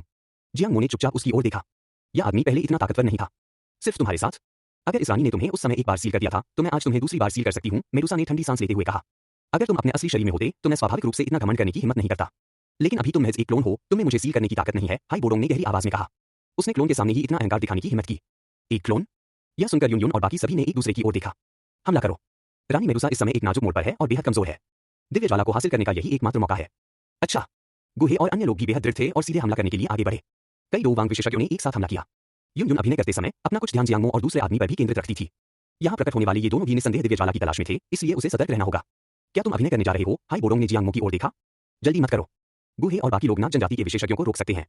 हम सीधे स्वर्गीय ज्वाला की खोज में जाएंगे, तुम मेरी मदद करो और रास्ते में आने वाली बाधाओं को दूर करो। जियांग मो ने हाई बोडोंग को लेकर सीधे उनके गढ़ पर छापा मारा। मूल कृति में दिए गए विवरणों का अनुसरण करते हुए जियांग मो बाएं और दाएं मुड़ा और जल्द ही शहर के पूर्वी हिस्से में स्थित एक मंदिर में पहुंच गया। रास्ते में हाई बोडोंग की उपस्थिति के कारण नागमानव रक्षकों का उल्लेख करना भी व्यर्थ था और उनका मार्ग अबाधित था। वे पूरी तरह से अंदर घुस गए और आगे एक विशाल तालाब दिखाई दिया। Old high. हाई बोडोंग को यह बात पूरी तरह समझ आ गई थी। अपने विशाल हाथ के एक इशारे से उसने पूरे विश्वकुंड को बर्फ की सतह में बदल दिया। कृपया इस जगह की रखवाली कीजिए, ओल्ड हाई। अंदर का काम मैं संभाल लूंगा। जमे हुए विशाल तालाब को पार करते हुए जियांग मो घनी वनस्पति वाले एक छोटे से द्वीप पर पहुंचा। दूर से ही वह दिव्य ज्वाला के उच्च तापमान को स्पष्ट रूप से महसूस कर सकता था। आगे बढ़ते हुए वह एक छोटे से बांस के जंगल से गुजरा और कुछ और मोड़ लेने के बाद उसकी आंखों के सामने एक गोलाकार खुला मैदान दिखाई दिया। डिंग। ग्रीन लोटस कोर फ्लेम का पता चला। इसे अवशोषित किया जा सकता है। ग्रीन लोटस कोर फ्लेम को अवशोषित करने के लिए आवश्यक अग्नि नियंत्रण तकनीक का स्तर 1। वर्तमान अग्नि नियंत्रण तकनीक स्तर 1। सिस्टम की आवाज सुनकर और गोलाकार क्षेत्र में जलती हुई हल्की हरी लौ को देखकर जियांग मो का दिल भावुक हो गया। वह इस समय सीधे ग्रीन लोटस कोर फ्लेम को अवशोषित कर सकता था। लेकिन असली मुसीबत रानी मेडुसा थी, जो ग्रीन लोटस कोर फ्लेम के पास थी। इस समय रानी मेडुसा ने एक भव्य बैंगनी ब्रोकेड का वस्त्र पहना हुआ था जो उनके सुडौल शरीर पर लिपटा हुआ था और उनकी कमर को खुला छोड़ रहा था। उनका सुडौल शरीर बड़ी ही खूबसूरती से नाच रहा था, मानो किसी अनुष्ठान में भाग ले रहा हो। जियांग मो उस नृत्य को पहचान नहीं पाई जिसे वह प्रस्तुत कर रही थी, लेकिन उसका खूबसूरत होना ही काफी था। उन्हें नृत्य की सराहना करना नहीं आता था, लेकिन वे सुंदरता की सराहना करना अवश्य जानते थे। मेडुसा की सुंदरता निर्विवाद थी। एक शब्द में सुंदर, दो शब्दों में बेहद खूबसूरत। संक्षेप में कहीं तो एक अद्भुत सुंदरता। उसकी पतली कमर, भरे हुए स्तन और चेरी जैसे छोटे होंठ उसे देखने वाले हर किसी को उसे चखने और उसका स्वाद लेने के लिए व्याकुल कर देते थे। जियांग मो ने खुद को मानसिक रूप से एक जोरदार थप्पड़ मारा। सांप को देखकर उत्तेजित होना कितना विकृत व्यक्ति है। खुद को कोसने के बाद वह देखना जारी रखा। तब जियांग मो को एहसास हुआ कि टुपो में कई तरह की सुंदरियां थीं, रानियां, बड़ी बहन जैसी, लोलिस, राजकुमारियां और पड़ोस की लड़की, उनके पास सब कुछ था। मुझे आश्चर्य होता है कि क्या मुझे उन सभी का अनुभव करने का मौका मिलेगा, हालांकि मुझे नहीं पता कि मैं इसे संभाल पाऊंगा या नहीं। कुछ उलझे हुए विचारों के बाद जियांग मो ने देखा कि मेडुसा ने अपना नृत्य समाप्त कर लिया था और वास्तव में कपड़े उतारना शुरू कर दिया था। बैंगनी ब्रोकेट का चोला हट गया, जिससे एक बेदाग और सफेद नाजुक शरीर दिखाई दिया, जिसमें मानव धड़ और सांप की पूंछ थी, जिससे जियांग मो भयभीत हो गया और उसने जल्दी से अपने हाथों से अपनी आंखें ढक लीं, हालांकि उसकी उंगलियां अभी भी फैली हुई थीं। बुराई मत देखो, बुराई मत देखो। वह एक सज्जन व्यक्ति थे, इसलिए उन्होंने अपनी आंखें ढक लीं। लेकिन मेडुसा द्वारा दिव्य ज्वाला को निकलने की स्थिति पर लगातार नजर रखने के लिए उसे देखने के लिए अपनी उंगलियों के बीच जगह छोड़नी पड़ती थी। यह बिल्कुल भी ताकझांक नहीं थी। हवा में ही अपने वस्त्र उतारकर मेडुसा ने अपने जेब जैसे हाथों को जोड़ा और धीरे-धीरे अजीबोगरीब हंस मुद्राएं बनाई। आसपास की सांसारिक ऊर्जा तेजी से एकत्रित हुई और एक विशाल ऊर्जा भंवर का निर्माण हुआ जो सीधे बादलों में ऊपर की ओर उठ गया। उसी समय मेडुसा के शरीर से अचानक एक चकाचौंध भरी बैंगनी रोशनी फूट पड़ी। रोशनी फीकी पड़ने के बाद द्वीप के ऊपर एक विशालकाय बैंगनी सांप हवा में लटक रहा था। यह मेडुसा का असली रूप था। क्या सच में कोई सांप में बदल सकता है? कितनी विचित्र प्रजाति है। इस समय इतने तनावपूर्ण और रोमांचक दृश्य में उचिहा मादारा की आवाज ने अचानक सन्नाटा तोड़ दिया, जिससे जियांग मो लगभग डर से कांप गया। वह इंसान से सांप में नहीं बदली, वह मूल रूप से एक सांप थी जो इंसान में बदल सकती थी, जियांग मो ने समझाया। यह आभा बुरी नहीं है, यह एक सम्मिलित प्राणी के रूप में उपयोग किए जाने के लिए उपयुक्त है। उचिहा मादारा को इस बात में कोई दिलचस्पी नहीं थी कि वह सांप है या इंसान, बल्कि वह उसे सम्मिलित प्राणी के रूप में लेना चाहता था। यह सुनकर जियांग मो का दिल हिल उठा। मेडुसा असल में एक राक्षसी जीव थी। अगर वह उसे एक बुलाई गई जीव में बदल सकता और उस पर सवारी कर सकता, नहीं उसे अपने साथ ला सकता, तो क्या वह सबसे सक्षम सहायक नहीं होती? बाईं ओर हाइबोडोंग, दाईं ओर मेडुसा और यून यून जैसी शिक्षिका के साथ क्या यह संयोजन उसे जियामा साम्राज्य में बिना किसी बाधा के आगे बढ़ने की अनुमति नहीं देगा? लेकिन मैं उसका मुकाबला नहीं कर सकता। क्या तुम मेरी मदद करोगे, मादारा? जियांग मो निश्चित रूप से मेडुसा से खुद नहीं निपट सकता था, लेकिन अगर उचिहा मादारा मदद करता तो यह कोई बड़ी समस्या नहीं होनी चाहिए। आखिरकार मादारा ही वह व्यक्ति था जो 9 पूंछ वाले राक्षस को भी अपने नीचे सवारी करा सकता था। उचिहा मादारा ने तिरस्कार से कहा, मैं ऐसे प्रतिद्वंद्वी के खिलाफ कार्रवाई करने से घृणा करता हूं। तो आप आराम कीजिए, मैं देखता रहूंगा। उचिहा मादारा ने मेडुसा को केवल इतना ही देखा कि वह एक सांप थी और उसे उसकी दिखावट की परवाह नहीं थी। जियांग मो अलग था, उसे उस ठंडी और सुरुचिपूर्ण रानी के गौरव की अधिक परवाह थी। वह एक बूढ़ा विकृत मानसिकता वाला व्यक्ति था, तो क्या हुआ? इसी बीच बाहर शहर के केंद्र से उठ रहे भयानक बैंगनी ऊर्जा स्तंभ को देखकर सभी के चेहरे सदमे से भर गए। रानी मेडुसा का विकास शुरू हो गया है, जिसका मतलब है कि वह पहले से ही स्वर्गीय ज्वाला को निगलना शुरू कर चुकी है। यून यून ने विशाल ऊर्जा स्तंभ को देखते हुए धीरे से कहा, क्या बहुत देर हो चुकी है? उसके बगल में गुहे का चेहरा गंभीर था। यून यून ने धीरे से अपना सिर हिलाया। अब वहां जाने की जल्दी नहीं है। भयानक आभा बिखेरते प्रकाश के स्तंभ को देखकर नाग जनजाति कबीले के नेताओं ने ठंडे भावों से कहा, रानी ने अपना विकास शुरू कर दिया है। एक बार जब वह सफल हो जाती है तो तुम में से कोई भी भागने के बारे में न सोचे। तुम्हें पता होना चाहिए कि इस तरह के विकास के लिए कोई नियम नहीं होते और इसकी सफलता दर बेहद कम होती है। दरअसल मैं भी यह देखना चाहती हूँ कि सफल विकास के बाद रानी मेडुसा कैसी दिखती है। यून यून ने धीरे से कहा, क्या हमें पीछे हट जाना चाहिए? गुहे ने पूछा। आप लोग पहले जाइए, फिर आप। मैं परिणाम देखने के लिए यही रुकूंगा। अगर मेडुसा सचमुच सफल हो जाती है तो मैं बिना किसी नुकसान के बच निकल सकता हूँ, लेकिन आप सबके लिए यह मुश्किल होगा। ठीक है फिर। अंततः गुहे ने आकाश में उठते ऊर्जा स्तंभ को असहायता से देखा, निराशा में अपनी आस्तीन झटक दी और जाने के लिए मुड़ गया। विश्वकुंड के बाहर हाइबोडोंग ने ऊर्जा स्तंभ को देखा और मेडुसा की परिचित लेकिन भयावह आभा को महसूस किया। उसका दिल थोड़ा कांप उठा। यह महिला सचमुच डरावनी है। अगर वह अपने विकास में सचमुच सफल हो जाती है तो वह जियामा साम्राज्य की पहली दो जोंग होगी। मुझे आश्चर्य है कि जियांग मो की प्रगति कैसी चल रही है। मेडुसा के असली रूप ने ग्रीन लोटस कोर फ्लेम के चारों ओर कई बार चक्कर लगाने के बाद दृढ़ता से स्वर्गीय ज्वाला में गोता लगा लिया। तुरंत ही एक तीखी चीख सुनाई दी जो इतनी दर्दनाक थी कि रोंगटे खड़े हो गए। हरी लपटों ने विशालकाय सर्प के शरीर को घेर लिया। दिव्य ज्वाला के सामने उसकी कठोर परतें नगण्य थीं, वे धीरे धीरे उतरती गईं, जिससे वह रक्त से लथपथ हो गई। द्वीप के चारों ओर स्थित बर्फीले झरने से निकलने वाला ठंडा पानी मेडुसा पर जल स्तंभों की तरह बरस रहा था, मानो वह स्वर्गीय ज्वाला के प्रसार को रोकने का प्रयास कर रहा हो। लेकिन बर्फीली आत्मा की ठंडी धारा भी हरे कमल की मूल ज्वाला की प्रचंडता का सामना नहीं कर सकी। मेडुसा का विशाल सर्प शरीर स्पष्ट रूप से झुलसकर सिकुड़ गया और एक कांच में बदल गया। जियांग मो को यह सब देखते हुए ऐसा लग रहा था मानो वह दर्द से मर रहा हो। चीख पुकार अचानक थम गई। मेडुसा का विशालकाय सर्प शरीर जलकर 2 मीटर से भी कम लंबा एक झुलसा हुआ टुकड़ा रह गया था, जो द्वीप पर पड़ा था और जिसकी गंध हवा में फैल रही थी। यह वास्तव में थोड़ा सुगंधित लगता है। हिंसक ऊर्जा भी हवा में गायब हो गई और सब कुछ शांति में लौट आया। अंततः वह असफल रही। बाहर यून यून ने धीरे से आह भरी और नाग जनजाति के हताश सांपों को अनदेखा करते हुए मुड़कर चली गई। महाराज। शहर के भीतर नाग जनजाति के कबीले में विलाप की आवाजें गूंज रही थी। हालांकि वे इसे स्वीकार करने को तैयार नहीं थे, लेकिन तथ्य उनके सामने थे और उन्हें इसे स्वीकार करना ही पड़ा, चाहे वे चाहें या न चाहें। यदि उसने मूल कृति नहीं पढ़ी होती तो जियांग मो भी यही सोचता कि मेडुसा असफल हो गई थी। आखिरकार अभी अभी की वह दुखद स्थिति वास्तव में बहुत दयनीय थी। लेकिन वह जानता था कि मेडुसा वास्तव में सफल हो गई थी। दरार। उस जले हुए शव से एक धीमी सी आवाज आई। जले हुए शव के अंदर से एक तीखी आवाज आई। जियांग मो का चेहरा चमक उठा और वह तेजी से दौड़कर वहां पहुंचा। सचमुच जले हुए शव से 7 रंगों वाला एक छोटा सांप रेंगता हुआ निकला, जिसने अपना नन्हा सा सिर झुकाया हुआ था। उसकी आंखें बिल्कुल भावहीन थीं, जिससे वह बेहद प्यारा लग रहा था और लोगों को उसे छूने का मन कर रहा था। लेकिन जियांग मो को यह बात अच्छी तरह से पता थी कि यह व्यक्ति मेडुसा है, एक ऐसा राक्षस जो हड्डियों को थूके बिना लोगों को खा जाता है। छोटे से इधर आओ, वह छोटे से सांप के सामने झुक गया और उसे लुभाने के लिए अपनी उंगली टेढ़ी कर दी।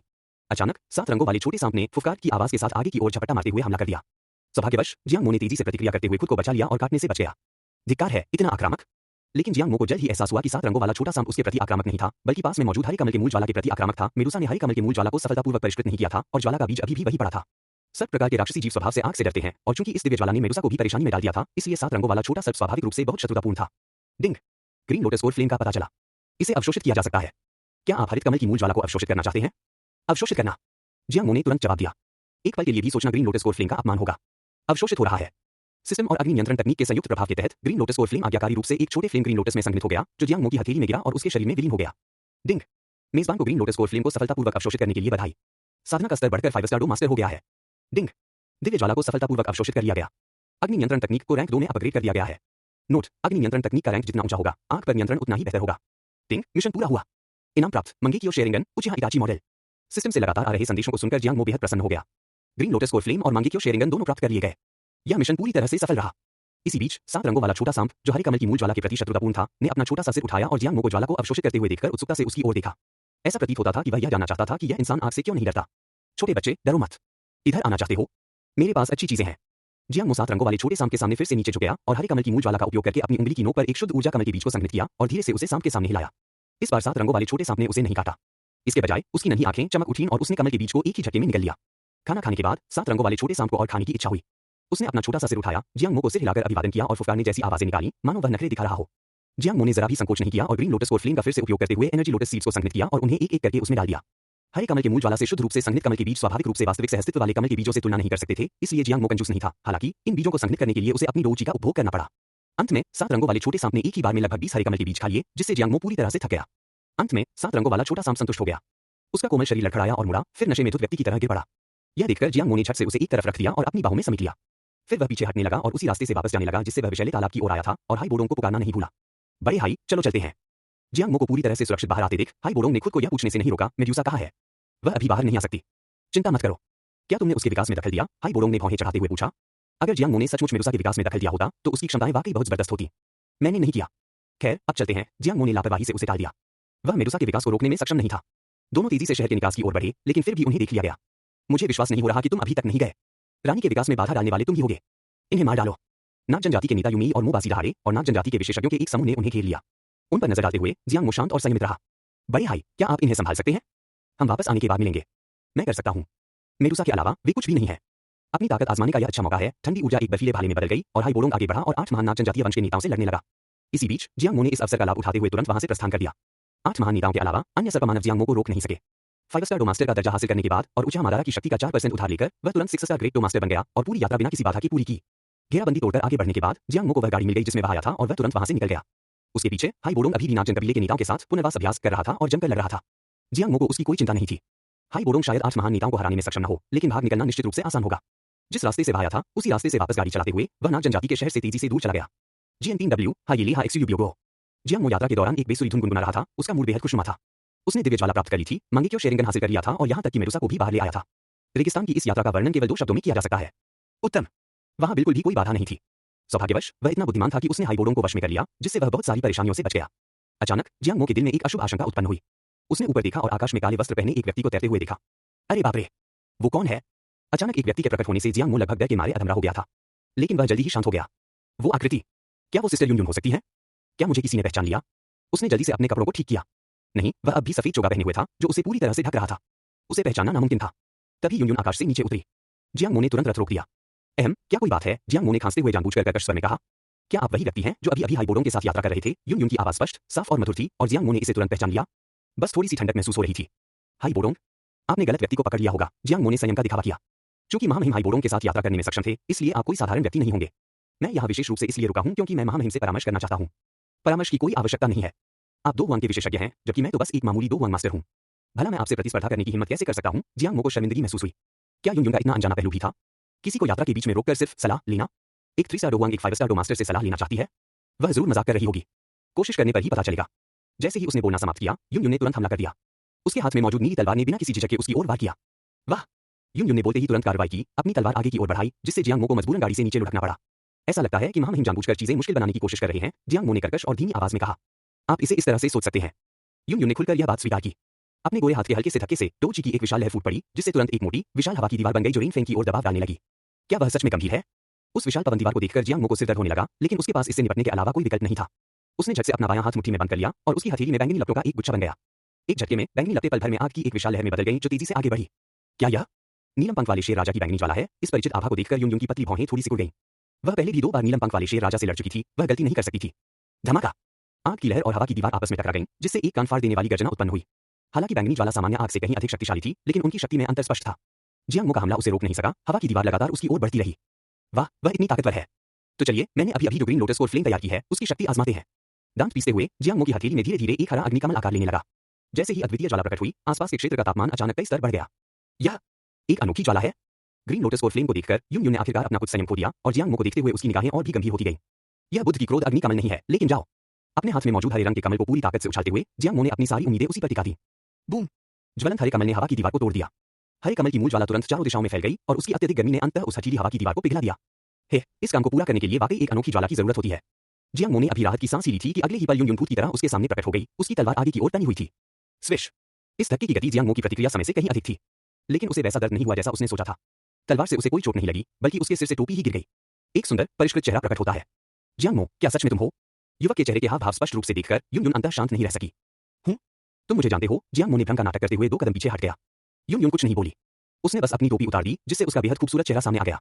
बहन यून, आप हैं? आप यहाँ क्या कर रही हैं? जियांग मो ने आश्चर्य का नाटक किया, मानो वह सचमुच उसे नहीं जानता था। मुझे तो यही सवाल आपसे पूछना चाहिए। अपनी तलवार म्यान में रखते हुए यून ने प्रश्नवाचक भाव से युवक के चेहरे की ओर देखा। क्या आपको संप्रदाय में रहकर साधना नहीं करनी चाहिए? आप इतनी दूर यहाँ क्यों आ रहे हैं? वह क्लाउड मिस्ट संप्रदाय से निकलकर टैगोर रेगिस्तान तक का सफर तय करके आया था, जो 1000 मील की दूरी थी। यह सचमुच अकल्पनीय था। नाग जनजाति के शहर में वापस आकर यून ने जियांग मो की आभा को परिचित महसूस किया था, लेकिन वह निश्चित नहीं थी। इसीलिए वह विशेष रूप से उसे रोकने के लिए यहाँ आई थी। फिर जैसे ही वे अभी लड़े, उसने उसे पहचान लिया। खैर, ये एक लंबी कहानी है। मैं तो बस यूं ही टहलने आया था, आपसे मिलने की उम्मीद बिल्कुल नहीं थी। मुझे ये भी नहीं लगा था कि सिस्टर यून यहाँ होंगी। बेशक ऐसे समय में वह सच नहीं बता सकता था। जियांग मो को एक सटीक स्पष्टीकरण देना ही था। ऐसे ही टहलना। मुझे नहीं लगता। तुम अभी हाई बोर्डों के साथ आए हो, और अगर मैं गलत नहीं हूं तो तुम पहले एक अनोखी ज्वाला का इस्तेमाल कर रहे थे, है ना? यही बात यून को सचमुच आश्चर्यचकित कर गई। वह क्लाउड मिस्ट संप्रदाय से कुछ ही दिनों से अधिक समय तक दूर रही थी। महज इन कुछ ही दिनों में जियांग मो न केवल हिम सम्राट हाई बोर्डों से परिचित हो गया था, बल्कि उसने एक अद्वितीय ज्वाला भी प्राप्त कर ली थी। क्या यह प्रकृति कुछ ज्यादा ही तेज नहीं थी? समझाओ। अपनी बाहों को अपनी छाती के सामने बांधते हुए यून की निगाहें प्रश्नवाचक थीं और वह जियांग मो को घूर रही थी। खैर, क्योंकि मैंने सुना था कि यहाँ एक अनोखी ज्वाला हो सकती है और संयोग से मेरी मुलाकात हाई बोर्डों से हुई, इसलिए मैंने मुझे उसे खोजने के लिए साथ ले जाने को कहा। फिर नाग जनजाति के लोगों के स्थान पर मुझे गलती से वह अनोखी ज्वाला मिल गई। जियांग मो ने बड़ी सावधानी से अपने शब्दों का चयन किया, जानबूझकर या अनजाने में अनोखी ज्वाला की कहानी को नरम शब्दों में बयां किया। यून को ग्रीन लोटस कोर फ्लेम के बारे में बताना सबसे अच्छा था। इससे अगर वह बाद में इसका इस्तेमाल करे और गुहे देख ले, तो कोई उसकी जगह ले सकता था। इतना आसान? तुमने मेडुसा के हाथों से अनोखी ज्वाला छीन ली? यून को जियांग मो की बात पर इतनी आसानी से विश्वास नहीं हुआ। खैर, मेरे साथ हाई बोर्डों था, है ना? और जब मैं अंदर गया तो मेडुसा का विकास पहले ही विफल हो चुका था। अद्वितीय ज्वाला वही पड़ी थी। साथ ही मेरे पास अद्वितीय ज्वालाओं को अवशोषित करने की एक विशेष साधना तकनीक है, इसलिए मैंने उसे अवशोषित कर लिया। जियांग मो ने गंभीरता और ईमानदारी से कहा। दरअसल वह सिर्फ ग्रीन लोटस कोर फ्लेम ही नहीं लाया था, वह मेडुसा को भी अपने साथ लाया था। वास्तव में? सच में? यून बहन, क्या आपको मुझ पर भरोसा नहीं है? जियांग मो ने कसम खाते हुए हाथ उठाया। अगर मैं आपसे झूठ बोल रहा हूं तो मैं एक पिल्ला हूं। उसे कसम खाते देख यून ने अनिच्छा से उस पर विश्वास कर लिया। दरअसल क्योंकि वह जियांग मो था, इसलिए वह शुरू से ही उस पर विश्वास करने को तैयार थी। यह सोचकर हैरानी होती है कि वह अनोखी ज्वाला, जिसे गुहे भी हासिल नहीं कर पाया था, आखिरकार तुम्हारे पास आ गई। तुम्हारी किस्मत ही ऐसी है। यून ने आह भरी। उसके चेहरे पर नरमी देखकर जियांग मो ने शरारती मुस्कान के साथ कहा, यह तो महज सौभाग्य है। मुझे भी कभी उम्मीद नहीं थी कि वहां कोई अनोखी ज्वाला होगी। तो अब मेरे साथ वापस चलो। भविष्य में फिर कभी ऐसी खतरनाक जगहों पर मत आना। युवक का चेहरा देखकर यून को उस पर गुस्सा नहीं आया। हालांकि यह व्यवहार गंभीर था, फिर भी वह जियांग मो पर गुस्सा नहीं कर सकी। भीतर अंदर से उसे देखकर थोड़ी खुशी भी हुई। बेशक उसे इस समय अपनी खुशी बिल्कुल भी जाहिर नहीं होने देनी चाहिए। ठीक है। यून की पीठ से 2 चीखे पंख निकल आए। जैसे ही वह जियांग मो की ओर हाथ बढ़ाने वाली थी, उसने उसे सामने से ही गले लगा लिया। तुम क्या कर रहे हो? उस पर यून का दिल थोड़ा धड़क उठा। मैं उड़ नहीं सकता, जियांग मो ने मासूमियत भरे चेहरे से कहा। तो फिर तुम मुझे इस तरह गले नहीं लगा सकते। इस तरह पकड़े रहना ज्यादा सुरक्षित है। मुझे डर है कि मैं गिर जाऊंगी। आप ठीक हैं? यून को लगा कि वह मना नहीं कर सकती। वह बस उसे इस तरह पकड़ने दे सकती थी। अपने पंख फड़फड़ाते हुए वह आगे उड़ गई। तेज हवा की सीटी की आवाज उनके कानों से गुजरी। जियांग मो को सचमुच गिरने का थोड़ा डर लग रहा था। उसके हाथ अनजाने में यून की पतली कमर पर कस गए और उसने अपना सिर उसके सामने टिका दिया। बेशक वह इतना साहसी नहीं था कि उसे सीधे उसकी छाती में गाड़ दे, वह थोड़ा सा एक तरफ हट गया। इस तरह उसके द्वारा पकड़े जाने पर हालांकि यून ने कुछ नहीं कहा, लेकिन उसके गोरे गालों पर एक मनमोहक लाली छा गई थी और उसकी सांसें थोड़ी तेज हो गई थीं। बहन यून, आपकी खुशबू बहुत अच्छी है। अचानक जियांग मो ने एक वाक्य बोल दिया। इस समय यून के शरीर की सुगंध उसकी नाक में भर गई। यह बहुत ही सुखद, ताजगी भरी और सुकून देने वाली थी। तुम ये क्या बकवास कर रहे हो? उसके शब्दों से यून का दाव हार्ट का संतुलन लगभग बिगड़ गया और उसकी उड़ने की गति थोड़ी लड़खड़ा गई। अगर तुम बकवास करते रहे तो सावधान रहना, मैं तुम्हें नीचे गिरा दूंगा। नहीं। डर के मारे जियांग मो ने उसे और भी कसकर गले लगा लिया। पत्थर का रेगिस्तानी शहर। टैगोर रेगिस्तान की सीमाओं से परे सबसे बड़ा शहर होने के नाते यह बेहद समृद्ध था, वाणिज्य और अनगिनत व्यापारी का वासे गुलजार था। एक आकृति अविश्वसनीय गति से रेगिस्तान में दौड़ रही थी। पहली नजर में वह एक व्यक्ति प्रतीत हो रही थी, लेकिन ध्यान से देखने पर पता चलता था कि वह एक व्यक्ति नहीं, बल्कि 2 व्यक्ति थे जो एक दूसरे से कसकर चिपके हुए थे। और सटीक कहें तो एक व्यक्ति दूसरे को पकड़े हुए था। ये दोनों स्वाभाविक रूप से यून और जियांग मो थे, जो अभी टैगोर रेगिस्तान से निकले थे। एक सामान्य यात्रा में कम से कम 3 से 4 दिन लगते हैं, लेकिन डॉग विशेषज्ञ यून के नेतृत्व में वे आधे दिन से भी कम समय में उड़ान भरने में कामयाब रहे। हम यहाँ पहुंच गए हैं। क्या तुम नीचे उतरोगे? स्टोन डेजर्ट सिटी के बाहर उतरते ही यून ने जियांग मो को देखा, जो अब भी उससे चिपका हुआ था और उसे छोड़ना नहीं चाहता था। अपनी शर्मिंदगी और गुस्से को दबाते हुए उसने कहा, हम यहाँ पहुंच गए? मुझे लगा था कि इसमें बहुत ज्यादा समय लगेगा। जियांग मो अचंभित लग रहा था, मानो उसे पूरी तरह से समझ ही नहीं आया हो। हम यहाँ हैं, यून ने दोहराया। अरे बाप रे! यून बहन के आसपास होने से तो चीजें वाकई बहुत तेजी से बदलती हैं। मुझे तो इसका एहसास भी नहीं हुआ। मुस्कुराते हुए अपना सिर खुजाते हुए जियांग मो ने अनिच्छा से उसे छोड़ दिया। यह कहना ही होगा कि यून को पूरे रास्ते गोद में लेकर वापस आने का अनुभव अद्भुत था, सुगंधित और कोमल, जिससे उसे छोड़ना सचमुच मुश्किल हो रहा था। अगर उसे मार पड़ने का डर न होता तो जियांग मो थोड़ी देर और टिका रहता। आज काफी देर हो चुकी है। हम पहले यहीं आराम करेंगे और कल सुबह क्लाउड मिस्ट से लौटेंगे। इतनी जल्दी? एल्डर का क्या होगा? गुहे और बाकी लोग? वापसी के रास्ते में गुहे और उसके समूह को न देखकर जियांग मो उत्सुक हुए बिना नहीं रह सका। मैंने उन्हें समय से पहले ही रवाना कर दिया था। अगर तुम न होते तो शायद मैं अब तक संप्रदाय वापस जा रही होती। यह कहते हुए यून ने उसे गुस्से भरी निगाहों से देखा। अगर वह न होता तो वह बहुत पहले ही वापस आ चुकी होती। तो मुझे खेद है, यह मेरी गलती है। जियांग मो ने माफी मांगने के लिए जल्दी से अपना सिर नीचे कर लिया। यून ने धीमी सी गुनगुनाहट की और कुछ नहीं कहा, फिर वह स्टोन डेजर्ट सिटी में चली गई। जियांग मो के पास चुपचाप पीछे पीछे चलने के अलावा कोई विकल्प नहीं था। रात हो गई, लेकिन स्टोन डेजर्ट सिटी के भीतर का जीवंत वातावरण कम होने का कोई संकेत नहीं दिखा रहा था। सड़कें और गलियां चहल पहल से भरी हुई थीं, जहां तरह तरह के रात्रि बाजार के स्टॉल तेज रोशनी में तरह तरह की छोटी मोटी चीजें बेच रहे थे। यून और जियांग मो रहने की जगह की तलाश में एक सराय में पहुंचे। मुझे खेद है, लेकिन हमारे पास केवल एक बड़ा कमरा बचा है, कर्मचारी ने माफी मांगते हुए कहा। यह सुनकर यून की कोमल भौहें थोड़ी सिकुड़ गईं। सिर्फ एक कमरा बचा है? कहीं भी कमरे क्यों नहीं मिल रहे? पिछले कुछ दिनों में स्टोन डेजर्ट सिटी में बहुत सारे पर्यटक आए हैं, सारे कमरे भरे हुए हैं। अभी शायद पूरे शहर में हमारे यहाँ ही एक कमरा खाली है। अगर आपको यह पसंद नहीं है तो और भी बहुत सारे कमरे इंतजार कर रहे हैं। यह कहते हुए सेवक ने चुपके से यून की पीठ पीछे जियांग मो को आंख मारी। ऐसा लग रहा था मानो वह कह रहा हो, मैं तुम्हारी इतनी ही मदद कर सकता हूँ। जियांग मो तुरंत ही उसकी बात समझ गया और बहुत प्रभावित हुआ। वाह भाई, तुम तो सच में सर्वश्रेष्ठ खिलाड़ी हो। तुम तो मानो मेरे पिछले जन्म के सगे भाई हो। यून को हिचकिचाते देख जियांग मो ने कहा, बहन यून, आज रात के लिए काम चला लेते हैं। अगर और देर हुई तो शायद सच में हमारे पास रहने की जगह ही न बचे। कुछ देर आंतरिक संघर्ष के बाद यून अंततः सहमत हो गई। ठीक है, वैसे भी ये सिर्फ एक रात के लिए ही है। आखिर बात तो सिर्फ एक रात की थी। डरने की क्या बात थी? उसे विश्वास नहीं था कि जियांग मो ऐसा कुछ करने की हिम्मत करेगा। बहुत बढ़िया, मैं तुम दोनों को सीधे ऊपर ले चलता हूँ। कर्मचारी ने पैसे लेकर उन्हें उत्साहपूर्वक ऊपर की ओर ले गया। वे सबसे ऊपरी मंजिल पर एक कमरे में पहुंचे। और ये हो गया। यह वास्तव में एक बड़ा कमरा था, जिसमें भोजन, स्नान और सोने के लिए अलग अलग क्षेत्र थे। इसे आलीशान भी कहा जा सकता है। अगर आप दोनों को किसी चीज की जरूरत हो तो हमें बता दीजिए, हम आपकी मदद करने की पूरी कोशिश करेंगे। कुछ खाना भेज दो, यून ने कहा। अभी कृपया एक पल प्रतीक्षा करें। कर्मचारी ने बात स्वीकार की और चला गया। यून ने कमरे पर सरसरी नजर डाली। जब उसने देखा कि अंदर केवल एक बड़ा बिस्तर है तो वह रुक गई। फिर उसका चेहरा थोड़ा लाल हो गया और उसने शिकायत भरे लहजे में बुदबुदाया। और इसे बड़ा कमरा कहते हैं, जबकि इसमें सिर्फ एक ही बिस्तर है? यह बिस्तर काफी बड़ा है, 2 बिस्तरों को मिलाकर भी इससे बड़ा है। जियांग मो ने कहना शुरू किया, लेकिन समझदारी से बीच में ही चुप हो गया, क्योंकि यून उसे घूर रही थी। बाद में जब कर्मचारी खाना लेकर आया तो यून ने उससे थोड़ी बहस की, लेकिन नतीजा वही रहा। अदला-बदली के लिए कोई अन्य कमरा उपलब्ध नहीं था। उनके पास कोई और विकल्प नहीं था, उन्हें रात भर इसी हालत में रहना पड़ेगा। तभी खाना आ गया, इसलिए दोनों ने पहले खाने का फैसला किया। वुश! अचानक खिड़की से हल्की ठंडी हवा अंदर आ गई। यून ने तुरंत अपनी निगाहें उसकी ओर घुमाई। उसकी आंखें बिजली की तरह तेज थीं, क्योंकि अचानक खिड़की पर एक आकृति प्रकट हुई थी। वह हाई बोडोंग थी। एल्डर हाई, आप वापस आ गए। जियांग मो जल्दी से वहां पहुंचा। उन नागमानव नेताओं के साथ खूब मजा आया, इसलिए स्वाभाविक रूप से मैं वापस आ गया। हाई बोडोंग ने शांत भाव से कहा। उनके लहजे से स्पष्ट था कि वे उन नागमानव नेताओं को कोई खतरा नहीं मानते थे। इसी क्षण यून भी आगे बढ़ी। उनकी निगाहों में थोड़ी सी सतर्कता झलक रही थी, लेकिन फिर भी उसने मुट्ठी जोड़कर है ई बोडोंग की ओर थोड़ा झुककर अभिवादन किया। हिम सम्राट को नमस्कार। हाई बोडोंग ने भी उसकी ओर देखा और हल्के से सिर हिलाया। हम्मा, आप क्लाउड मिस्ट सेक्ट की वर्तमान सेक्ट मास्टर हैं? यून शान की शिष्या वाकई में अच्छी है। हाई बोडोंग का रवैया कुछ खास सौहार्दपूर्ण नहीं था, क्योंकि क्लाउड मिस्ट संप्रदाय के साथ उनके संबंध बहुत अच्छे नहीं थे। बर्फ के सम्राट ने मेरी प्रशंसा की है।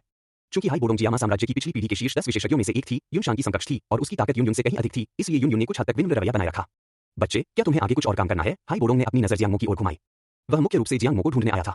अभी नहीं, एल्डर हाई, आप अपने पुराने दोस्त से मिल सकते हैं। जियांग मो मुस्कुराया। ठीक है, यह बूढ़ा आदमी शायद अब राजधानी जाएगा। अगर आपको किसी चीज की जरूरत हो तो आप मुझे वहां पा सकते हैं, हाई बोडोंग ने कहा। अच्छा, जरूरत पड़ने पर मैं आपसे मिलूंगा, एल्डर हाई। जियांग मो ने मुट्ठी जोड़कर प्रणाम किया। फिर यह बूढ़ा आदमी विदा लेगा और तुम दोनों के वसंत रात्रि के क्षण में खलल नहीं डालेगा। इतना कहकर हाई बोडोंग उड़ गया। लेकिन वक्ता भले ही लापरवाह रहा हो, श्रोता ध्यान से सुन रहा था। हाई बोडोंग के अंतिम शब्द वसंत रात्रि का क्षण ने यून को कुछ असहज महसूस कराया। आज रात वह सचमुच जियांग मो के साथ एक ही कमरे में सोने वाली थी।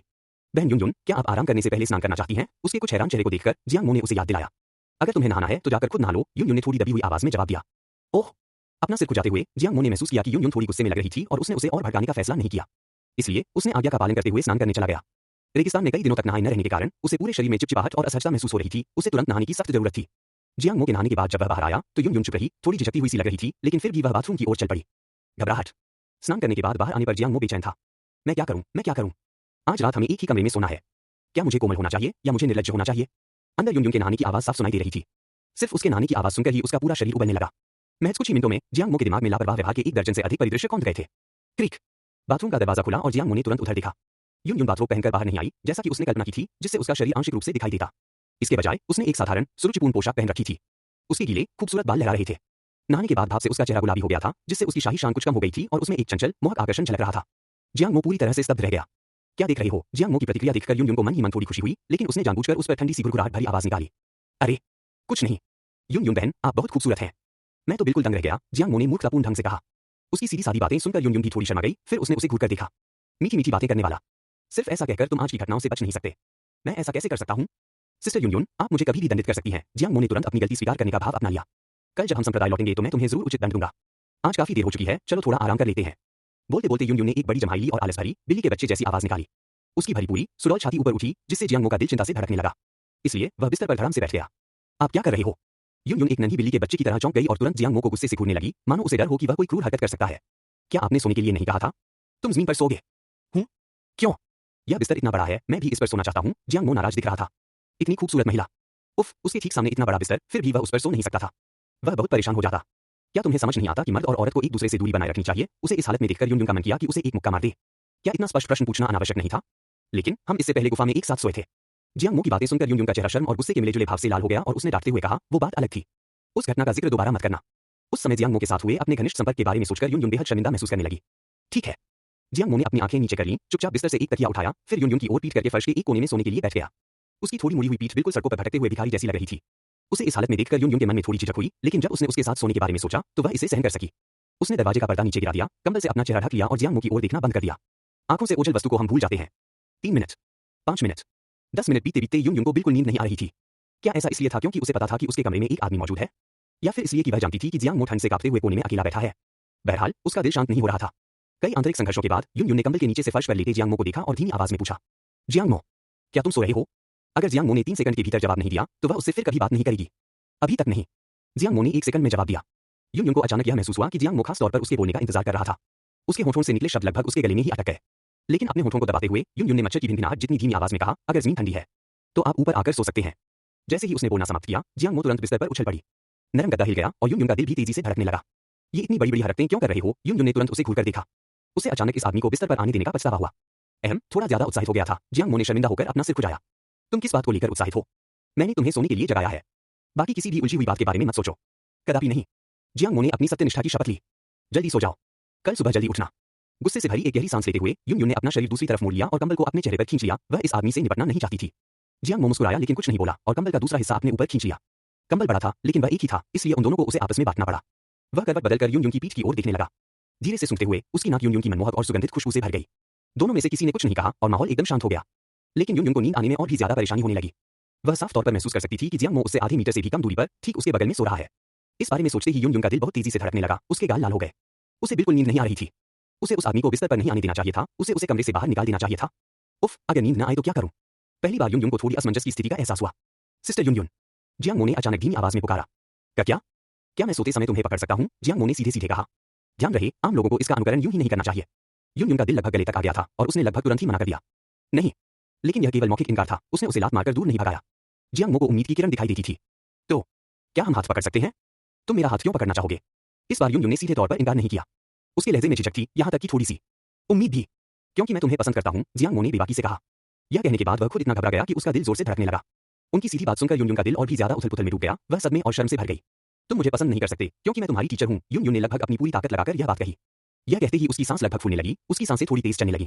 उसकी बातें सुनकर जियांग मो को निराशा की लहर महसूस हुई। लेकिन उसने तुरंत संभल कर कहा, तो फिर अगर सिस्टर यून मेरी शिक्षिका न होती तो? यह सुनकर यून लगभग तुरंत ही मुड़ गई और जियांग मो को घूरने लगी। तुम्हारी हिम्मत कैसे हुई? अगर सिस्टर यून मेरी शिक्षिका न होती तो मैं तुम्हें पसंद कर सकता था, लेकिन मैं सिस्टर यून को अपनी शिक्षिका नहीं बनाना चाहता था, जियांग मो ने कहा। एक बार तीर चल जाने के बाद पीछे हटने का कोई रास्ता नहीं होता। ऐसे समय में वह पीछे कैसे हट सकता था? एक सच्चा मर्द कभी पीछे नहीं हटता। भले ही मैं तुम्हारी टीचर न होती, तब भी इसकी इजाजत नहीं होती। उसकी अंदरूनी शर्म ने यून को और भी दृढ़ बना दिया। खैर, अब ऐसी बातें मत कहना, वरना मैं तुम्हें नजरअंदाज कर दूंगा। वह सचमुच गुस्से में आने ही वाली थी। जियांग मो भी जानता था कि वह और कुछ नहीं कह सकता, इसलिए उसने निराशा का भाव दिखाया। ठीक है। उसे इस हालत में देखकर यून ने अचानक कहा। लेकिन हाथ पकड़ना। ठीक है। अगर आप हाथ पकड़ना चाहते हैं तो ठीक है। यून ने धीरे से कहा और अपना सुंदर जेब जैसा हाथ उन दोनों के बीच की जगह में खूबसूरती से बढ़ाया। जियांग मो को देखते हुए उसकी आंखें झपकीं। उसके सुंदर चेहरे पर थोड़ी घबराहट झलक रही थी। यून के शब्द जियांग मो के दिल में एड्रेनालाइन के इंजेक्शन की तरह थे, जिससे उसका दिल बेतहाशा धड़कने लगा। उनके बीच रखा हुआ वह रत्न जैसा हाथ स्वर्ग की सबसे उत्तम रचना के समान था, जिसे देखकर ही किसी का दिल व्याकुल हो उठता था। इसका अर्थ क्या है? क्या यह वाकई ठीक है? इस बार जियांग मो हिचकिचाया। अगर यह ठीक नहीं है तो इसे भूल जाओ। यून को तुरंत पछतावा हुआ और वह अपना हाथ पीछे खींचने ही वाली थी। बिजली की तेजी से जियांग मो ने हाथ बढ़ाया और यून का गर्म मुलायम हाथ थाम लिया। हालांकि उसने मानसिक रूप से खुद को तैयार कर लिया था, लेकिन जब जियांग मो ने उसका हाथ पकड़ा तो उसकी उंगलियों की गर्माहट सीधे उसके दिल तक पहुंच गई। उसका शरीर एक पल के लिए तनावग्रस्त हो गया और उसने सहज रूप से अपना हाथ पीछे खींचने की कोशिश की। लेकिन अब जब जियांग मो ने इसे अपने कब्जे में ले लिया था, तो वह इसे कैसे छोड़ सकता था? उसने धीरे से उस पवित्र पत्थर जैसे हाथ को दबाया। वह हाथ अप्रत्याशित रूप से सफेद और कोमल था, किसी बच्चे के हाथ की तरह, जिसकी त्वचा इतनी चिकनी और रेशमी थी कि उसे छोड़ना असंभव था। एक हाथ से इसका पूरा आनंद लेना संभव नहीं था, इसलिए जियांग मो ने दोनों हाथों का इस्तेमाल करते हुए धीरे-धीरे उसकी हथेली की मालिश की और उसकी कोमल, नाजुक उंगलियों को सहलाया। यून की निगाहें उनके हाथों पर पड़ी। जियांग मो द्वारा अपने छोटे से हाथ से खेलते हुए देखकर उसके कान जलने लगे और उसका पूरा शरीर बेजान और कमजोर हो गया, मानो उसमें कोई ताकत ही न बची हो। आपने इस तरह की मालिश तकनीक कहां से सीखी? यून ने अपने लाल होठों को हल्के से काटा। उसका प्यारा चेहरा पके हुए सेब की तरह लाल था। हे यून बहन, क्या तुम भूल गई हो कि मैं एक रसायन शास्त्री हूं? भले ही मैं अभी प्रथम श्रेणी का ही हूं, फिर भी मुझमें असली कौशल है। तो क्या तुम्हें कोई दिक्कत नहीं है? जियांग मो ने मुस्कुराते हुए कहा। हम्मा। यून ने एक कोमल, सुकून भरी आह भरी। इससे पहले उसे कभी भी अपने हाथों की इतनी सुखद मालिश नहीं मिली थी। ऐसा लग रहा था मानो उसका पूरा शरीर पिघलकर एक कोमल, हड्डी रहित अवस्था में बदल रहा हो और वह बस इस पल का पूरा आनंद लेना चाहती थी। बहन यून, मुझे अपना दूसरा हाथ दो। मैं उसकी भी मालिश कर दूंगी। नहीं, कोई जरूरत नहीं है ना? यून यून थोड़ी शर्मा गई। लेकिन जब जियांग मो ने उसका दूसरा हाथ पकड़ा तो उसने जरा भी विरोध नहीं किया और उसे अपनी हथेली से खेलने दिया। हथेली मुलायम, गर्म और बेहद आरामदायक थी। जियांग मो ने बड़ी सावधानी से, नहीं बल्कि अपनी हर उंगली की मालिश की। यून यून इतनी सहज महसूस कर रही थी कि उसने अपनी आंखें बंद कर ली थी और अपने हाथों से आ रही संवेदनाओं का भरपूर आनंद ले रही थी। जियांग मो ने उसकी 10 उंगलियों को कई बार ध्यान से सहलाने के बाद भी उसका हाथ खुला ही रखा। फिर उसने अपना हाथ खोला और अपनी 5 उंगलियों को उसकी उंगलियों के बीच में डालकर कसकर फंसा लिया। इसी क्षण जियांग मो को यून यून के हाथों की कोमलता का और भी गहरा एहसास हुआ। उसे पकड़ना बेहद सुखद अनुभव था। यून यून की धड़कन और तेज हो गई। उसके गोरे सुंदर गले से लेकर चेहरे तक लाली फैल गई और उसकी सांसें थोड़ी भारी हो गईं। उसका हाथ पकड़ने से उसे ऐसा महसूस हुआ मानो वह आखिरकार पूरी हो गई हो। जियांग मो इसके साथ खेलना जारी रखना चाहती थी, लेकिन आखिरकार वह खुद को रोक नहीं पाई और बोल पड़ी। उसकी आवाज में हल्की हल्की हांफने की आवाज का संकेत था। क्या यह भी मसाज का हिस्सा है? क्या यह आरामदायक है? आरामदायक। लेकिन अब और कुछ मत करो। सोने का समय हो गया है, यून यून ने धीरे से कहा। उसे डर था कि अगर जियांग मो उसे इसी तरह छूता रहा तो वह खुद को रोक नहीं पाएगी। ठीक है। जियांग मो ने शरारती हरकतें करना बंद कर दिया। उसका हाथ थामे हुए उसने उसकी कोमलता और नरमी का आनंद लिया, अपने दिल की धड़कन को महसूस किया। अगर वह उसे इसी तरह छूता रहा तो जियांग मो को डर था कि वह खुद को भी नियंत्रित नहीं कर पाएगा। अब सो जाओ, उसने धीरे से कहा। लेकिन उनके हाथ अलग नहीं हुए। वे जुड़े रहे, उंगलियां अभी भी कसकर एक दूसरे में गुंथी हुई थी। अभी अभी उनके बीच हुई अंतरंगता के बाद दोनों को अभूतपूर्व शांति और सुकून का अनुभव हुआ और जल्द ही वे सो गए। अगली सुबह सूरज चमक रहा था, हवा ताजी थी। यून यून धीरे धीरे उठी। ठीक उसी समय जियांग मो ने भी अपनी आंखें खोली। उनकी निगाहें मिली। उनके हाथ अब भी जुड़े हुए थे, उंगलियां एक दूसरे में फंसी हुई थी। पूरी रात यही चलता रहा और यह स्पष्ट नहीं था कि कौन हाथ छोड़ने को तैयार नहीं था। सुप्रभात, यून यून ने हल्की सी मुस्कान दी। शुभ प्रभात। यून यून उठ बैठी। यह देखकर कि उनके हाथ अभी भी जुड़े हुए हैं, उसका सुंदर चेहरा फिर से लाल हो गया। उसने जियांग मो को तिरस्कार भरी नजर से देखा। क्या तुम इसे छोड़ने वाले नहीं हो? शर्मिंदगी भरी मुस्कान के साथ जियांग मो जल्दी से उठ बैठा और धीरे से अपनी पकड़ ढीली कर दी। पूरी रात हाथ पकड़े रहने के कारण उनकी हथेलियां थोड़ी पसीने से भीगी हुई थीं। उनकी उंगलियां आसानी से अलग हो गईं। जल्दी से हाथ मुंह धो लो। हमें संप्रदाय लौटने के लिए तैयार होना है, अपना हाथ छुड़ाते हुए यून यून ने धीरे से कहा। बिल्कुल अभी। जियांग मो बिस्तर से झटपट उठ खड़ा हुआ। हालांकि उन्होंने कल रात कुछ नहीं किया था, फिर भी ऐसा लग रहा था मानो उन्होंने सब कुछ कर दिया हो। माहौल बेहद सूक्ष्म और अस्पष्ट हो गया था। साधारण ढंग से हाथ मुंह धोने के बाद यून यून को अभी तक खिलते हुए न देखकर जियांग मो ने पहल की। बहन यून यून, आप थोड़ी देर में नहा सकती हैं। मैं नीचे जाकर आपके लिए नाश्ता ले आती हूँ। हम ठीक है। ला ला ला। एक हल्की धुन गुनगुनाते हुए बड़े बड़े फुर्तीले कदमों से जियांग मो सीढ़ियों से नीचे उतर गया। वेटर, 2 नाश्ते जल्दी लाओ। बिल्कुल अभी। वेटर ने बात समझ ली और रसोई में चला गया। तभी अचानक दरवाजे के बाहर लोगों की एक घनी काली भीड़ आ गई। वे सभी हट्टे-कट्टे और खुरदुरे दिख रहे थे। पहली नजर में ही वे भाड़े के सैनिकों का समूह लग रहे थे। वेटर, पहले मेरे भाइयों को नाश्ता परोस दो। हमारा सैंड मर्सेंटरी ग्रुप बाद में रेगिस्तान के अंदरूनी हिस्से में जा रहा है। एक आदमी जोर जोर से चिल्लाते हुए अंदर घुस आया। सराय में मौजूद सभी लोगों ने उसकी आवाज सुनी और उधर देखने लगे। समूह में लगभग 20 लोग थे, सभी प्रशिक्षित भाड़े के सैनिक थे। चौकस लोगों ने उन्हें सैंड मर्सेंटरी ग्रुप के सदस्यों के रूप में पहचान लिया। जियांग मो ने भी उधर देखा और तुरंत उस व्यक्ति को पहचान लिया जिसने बात की थी। वह मोजिंग था, वही सैंड मर्सेंटरी ग्रुप का आदमी जिससे उसकी मुलाकात उस दिन रेगिस्तान में हुई थी। और मोजिंग के बगल में एक और व्यक्ति बैठा था जो चुप रहा। उसकी आभा मोजिंग की तुलना में कहीं अधिक प्रभावशाली थी। जियांग मो समझ गया था कि वह व्यक्ति पहले एक महान डोऊ मास्टर रह चुका था। रेत भाड़े के सैनिकों के समूह का एक महान डोऊ मास्टर। वह शायद रेत भाड़े के सैनिकों के समूह का नेता लुओबू है। जियांग मो को स्टोन डेजर्ट सिटी में मौजूद बलों के बारे में थोड़ी बहुत जानकारी थी, जैसे कि उससे पहले सैंड मर्सेंटरी ग्रुप और साथ ही शियाओ यांग के भाई के नेतृत्व वाला मोटाई मर्सेंटरी ग्रुप। हालांकि चूंकि जियांग मो का उनसे कभी ज्यादा वास्ता नहीं रहा था, इसलिए उसने वास्तव में उनसे कोई बातचीत नहीं की थी। सैंड मर्सेंटरी ग्रुप के प्रकट होने से स्वाभाविक रूप से सराय का मालिक घबरा गया और साथ ही साथ उनकी सेवा करने के लिए उत्सुक भी था, क्योंकि उसे डर था कि कहीं कोई ऐसी गलती न हो जाए जिससे वे क्रोधित हो जाएं। उस प्रतिष्ठान में सारा नाश्ता उन्हीं के लिए आरक्षित कर दिया गया था। कुछ नाश्ते जो मूल रूप से अन्य ग्राहकों के लिए थे, अब पूरी तरह से सैंड मर्सेंटरी ग्रुप को दे दिए गए थे। वे अन्य ग्राहक भी गुस्से में थे लेकिन बोलने की हिम्मत नहीं कर पाए। अंततः जियांग मो ने उस वेटर को नाश्ता लिए हुए देखा जिसने पहले उसका ऑर्डर लिया था। नाश्ता सीधे उसे दिया जाना चाहिए था, लेकिन अब इसे सैंड मर्सेंटरी ग्रुप को सौंपा जा रहा था। जियांग मो को यह मंजूर नहीं था। उसने वेटर को रोक दिया। मैंने सबसे पहले इन 2 नाश्ते का ऑर्डर दिया था। माननीय अतिथि, क्या आप कृपया एक पल रुक सकते हैं? मुझे पहले ये सैंड मर्सेंटरी ग्रुप को देने दीजिए, फिर मैं तुरंत वापस आकर आपका ऑर्डर बना दूंगा, वेटर ने परेशान चेहरे से कहा। नाश्ते के लिए भी लाइन लगनी चाहिए। मुझे जल्दी है। ये दोनों नाश्ते मेरे हैं। उनके नाश्ते के लिए उन्हें थोड़ा और इंतजार करने को कहिए, ठीक है? जब वह बोल रहा था, जियांग मो ने जबरदस्ती वेटर के हाथों से नाश्ते की दोनों ट्रे छीन ली। उसी क्षण सैंड मर्सेंटरी ग्रुप की ओर से हलचल देखी गई। मोजिंग तुरंत गुस्से में चलकर वहां पहुंचा।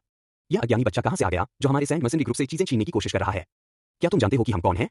स्टोन डेजर्ट सिटी में हमारे सैंड मर्सेंटरी ग्रुप से कुछ लेने की तुम्हारी हिम्मत कैसे हुई? तुम्हारी तो सारी धृष्टता है। मोजिंग ने मेज पर जोर से हथेली पटकी, जोर से चिल्लाया और चारों ओर थूक बिखेर दिया, मानो उसे डर हो कि दूसरे लोग यह न जान पाएं कि वह अपनी धौंस जमा रहा है। तुम इतनी जोर से क्यों चिल्ला रहे हो? मैं बहरा नहीं हूं। जियांग मो ने उसे गुस्से भरी नजरों से देखा और लापरवाही से अपना नाश्ता एक तरफ हटा दिया, इस डर से कि मोजिंग की थूक उसमें न गिर जाए। अगर आपको नाश्ता चाहिए तो वेटर से ऑर्डर कर दीजिए। इतना कहकर जियांग मो ने मोजिंग की बात अनसुनी कर दी और नाश्ते की दोनों प्लेटें उठाकर ऊपर की ओर चलने लगा। अरे वाह, अभी भी हिम्मत बाकी है। मोजिंग इतना गुस्से में था कि उसे लगभग हंसी आ गई। भला उनके सैंड मर्सेंटरी ग्रुप के इलाके में इतना दुस्साहसी व्यक्ति कैसे हो सकता है? अगर उसने इस आदमी को सही सबक नहीं सिखाया तो क्या यह शर्मनाक नहीं होगा? यह सोचकर मोजिंग का चेहरा एकदम ठंडा पड़ गया। उसने अपने दाहिने हाथ की मुट्ठी भींची और अचानक जियांग मो की पीठ पर एक जोरदार घुसा मारा। उस मुक्के में एक तीखी ठंडी हवा सी थी। मोजिंग स्पष्ट रूप से जियांग मो को एक ही बार में अपाहिज करने के लिए दृढ़ संकल्पित था। यह सब देखकर सभी ने मन ही मन जियांग मो के लिए शोक मनाना शुरू कर दिया था। लेकिन अगले ही पल मानो उसकी पीठ के पीछे भी आंखें हों, जियांग मो ने थोड़ा सा एक तरफ हटकर बड़ी कुशलता से उस हमले को चकमा दे दिया। इससे पहले कि मोजिंग अपने सदमे को समझ पाता, जियांग मो ने पलटवार करते हुए अचानक बल लगाते हुए उसके पेट पर पीछे से हथेली से वार किया। बूम! मोजिंग का शरीर पल भर में पीछे की ओर उड़ गया। वह जमीन पर बुरी तरह गिरा, जिससे कई मेजें लुढ़क गईं। भीड़ अचंभित रह गई। सैंड मर्सेंटरी ग्रुप के सदस्यों ने एकरूपता से अपने हथियार निकाल लिए और जियांग मो को घेर लिया। खांसी, खांसी! उसे मार डालो! उसे मार डालो! मोजिंग ने सीने में हो रहे तेज दर्द को सहते हुए चिल्लाया। महामहिम, आपने स्टोन डेजर्ट सिटी में हमारे सैंड मर्सेंटरी ग्रुप के एक सदस्य के साथ इस तरह का व्यवहार करने की हिम्मत दिखाई है। सैंट मसिंडी ग्रुप के नेता लुओबू भी खड़े हो गए। उन्होंने जियांग मो की ओर देखा, उनकी आंखों में एक ठंडी चमक दिखाई दी। जियांग मो ने मुड़कर मासूमियत भरे भाव से कंधे उचका दिए। मेरी हिम्मत वाकई काफी मजबूत है। उसकी उदासी मनोवृत्ति को देखकर लुओबू के होठों के कोने पर हल्की सी मुस्कान आ गई। आपने हमारे सैंट मसिंडी ग्रुप के एक सदस्य पर हमला किया। क्या आपको लगा कि आप ऐसे ही बचकर निकल जाएंगे? क्या नेता लुओबू भी कोशिश करना चाहते हैं? जियांग मो ने ठंडे लहजे में उपहास किया। अचानक उसके शरीर से एक महान दो मास्टर की आभा निकली और चारों दिशाओं में फैल गई। महान दो मास्टर। सबके चेहरे के भाव बदल गए। उन्होंने कभी सोचा भी नहीं था कि इतनी कम उम्र का दिखने वाला जियांग मो इतनी जल्दी एक महान दो मास्टर बन जाएगा। लुओबू का चेहरा भी तुरंत गंभीर हो गया। वह जियांग मो की आभा को दूसरों की तुलना में अधिक स्पष्ट रूप से महसूस कर सकता था। वास्तव में यह एक पंच सितारा महान दो मास्टर के स्तर तक पहुंच चुकी थी। यह तो उनके खुद के फॉरेस्टर ग्रेट दो मास्टर लेवल से भी अधिक शक्तिशाली था। लुओबू का चेहरा पल भर में बिगड़ गया। उसे कभी उम्मीद नहीं थी कि उसकी मुलाकात संयोगवश किसी ऐसे व्यक्ति से होगी जो 5 स्टार ग्रेट दो मास्टर हो। नेता लुओबू, क्या आप कोशिश करना चाहेंगे? जियांग मो ने अपने होठों के कोने को एक अर्थपूर्ण मुस्कान में मोड़ा, जिससे लुओबू की रीढ़ में अचानक एक सिहरन दौड़ गई। उसकी अंतरात्मा ने उसे बताया कि जियांग मो से हल्के में लेना ठीक नहीं होगा। इसके अलावा विरोधी पक्ष की ताकत उससे कहीं अधिक थी। अगर वे सचमुच लड़ते तो शायद वह जीत न पाता। काफी सोच विचार के बाद लुओबू ने अंततः फिलहाल अपने अहंकार को त्यागने का फैसला किया। यह एक गलतफहमी है। हमने लापरवाही से काम लिया। लुओबू के पीछे हटने से सभी लोग आश्चर्यचकित रह गए। उन्होंने पहले सोचा था कि दोनों के बीच कम से कम लड़ाई तो होगी, लेकिन लुओबू ने तो पीछे ही हट गया। सैंट मसिंडी ग्रुप के सम्मानित नेता ने आखिरकार पीछे हट गए। अविश्वसनीय। जियांग मो को भी लुओबू के इतनी जल्दी पीछे हटने की उम्मीद नहीं थी। वह एक पल के लिए स्तब्ध रह गया, लेकिन फिर भी उसने इस मामले को यहीं खत्म करने का फैसला किया। लगता है नेता लुओबू एक बुद्धिमान व्यक्ति है। जियांग मो मुस्कुराया, नाश्ता उठाया और ऊपर की ओर चल दिया। इसी क्षण मो जिंग अपने अधीनस्थों की सहायता से उठ खड़ा हुआ और आक्रोशपूर्वक पूछा, नेता, आपने उसे जाने क्यों दिया? उसकी ताकत मुझसे कम नहीं है। अगर हम लड़े तो शायद हमें कोई फायदा न हो, लुओबू ने कहा। तो क्या हमने उसे हमारे सैंट मसिंडी ग्रुप को इस तरह थप्पड़ मारने दिया? अभी अपना अहंकार त्याग दो। आज हमारा मुख्य कार्य क्या है, यह मत भूलो। अगर हमने मो कबीले द्वारा हमें सौंपे गए काम में गड़बड़ी की तो हम बहुत बड़ी मुसीबत में पड़ जाएंगे, लुओबू ने धीमी आवाज में कहा। मो वंश शब्द सुनते ही मो जिंग काम उठा और चुप हो गया। पहले इस काम को पूरा कर लेते हैं। मेरे दो दूर के चचेरे भाई हैं जो महान दो मास्टर भी हैं। कुछ दिनों में जब वे दोनों आ जाएंगे तो बदला लेने में देर नहीं होगी। जैसा आप आदेश दें, नेता। युन युन बहन, नाश्ता आ गया है। जियांग मो ने ताजा नाश्ता मेज पर रख दिया। युन युन पहले ही एक सादी सुरुचिपूर्ण सियान रंग की रेशमी पोशाक पहन चुकी थी, जो ताजा, परिष्कृत और सुंदर लग रही थी। वह खिड़की के पास खड़ी थी। उगते सूरज की रोशनी उस पर पड़ रही थी, जिससे वह दमक रही थी, मानो वसंत की कोमल हवा विलो की शाखाओं को सहला रही हो। जियांग मो मंत्रमुग्ध होकर बस देखता ही रह गया। अभी नीचे किससे तुम्हारी कहा सुनी हुई? जियांग मो की प्रतिक्रिया से देखकर युन युन ने अपने कोमल हाथों से बालों की एक लट को कान के पीछे कर लिया। उसकी हर हरकत बेहद सुंदर और सलीकेदार थी। कुछ देर तक कोई जवाब न मिलने पर युन युन ने आखिरकार देखा कि जियांग मो उसे स्तब्ध होकर घूर रहा है। शर्मिंदगी और झुंझलाहट दोनों महसूस करते हुए वह आगे बढ़ी और उसके पैर पर जोर से पैर पटका। मैंने आपसे एक प्रश्न पूछा। आह आह आह, दर्द हो रहा है। जियांग मो ने झट से अपना पैर पीछे खींच लिया। क्या सवाल? मैंने पूछा कि अभी नीचे तुम्हारा किससे झगड़ा हुआ था? युन युन गुस्से से इतनी व्याकुल थी कि उसके दांत खुजली करने लगे। वह सचमुच इस आदमी का सिर फोड़कर देखना चाहती थी कि अंदर क्या है, हमेशा इतना लापरवाह क्यों रहता है। अरे कुछ नहीं। यहाँ के एक छोटे से भाड़े के सैनिकों के समूह के कुछ लोगों ने मेरा नाश्ता चुराने की कोशिश की। मैंने उन पर चिल्लाया और वे भाग गए, जियांग मो ने लापरवाही से कहा। उसका सारा ध्यान युन युन पर केंद्रित हो गया था और वह इस खूबसूरत दृश्य की दिल से प्रशंसा कर रहा था। जियांग मो की तीव्र निगाहों को महसूस करते हुए युन युन का चेहरा थोड़ा लाल हो गया।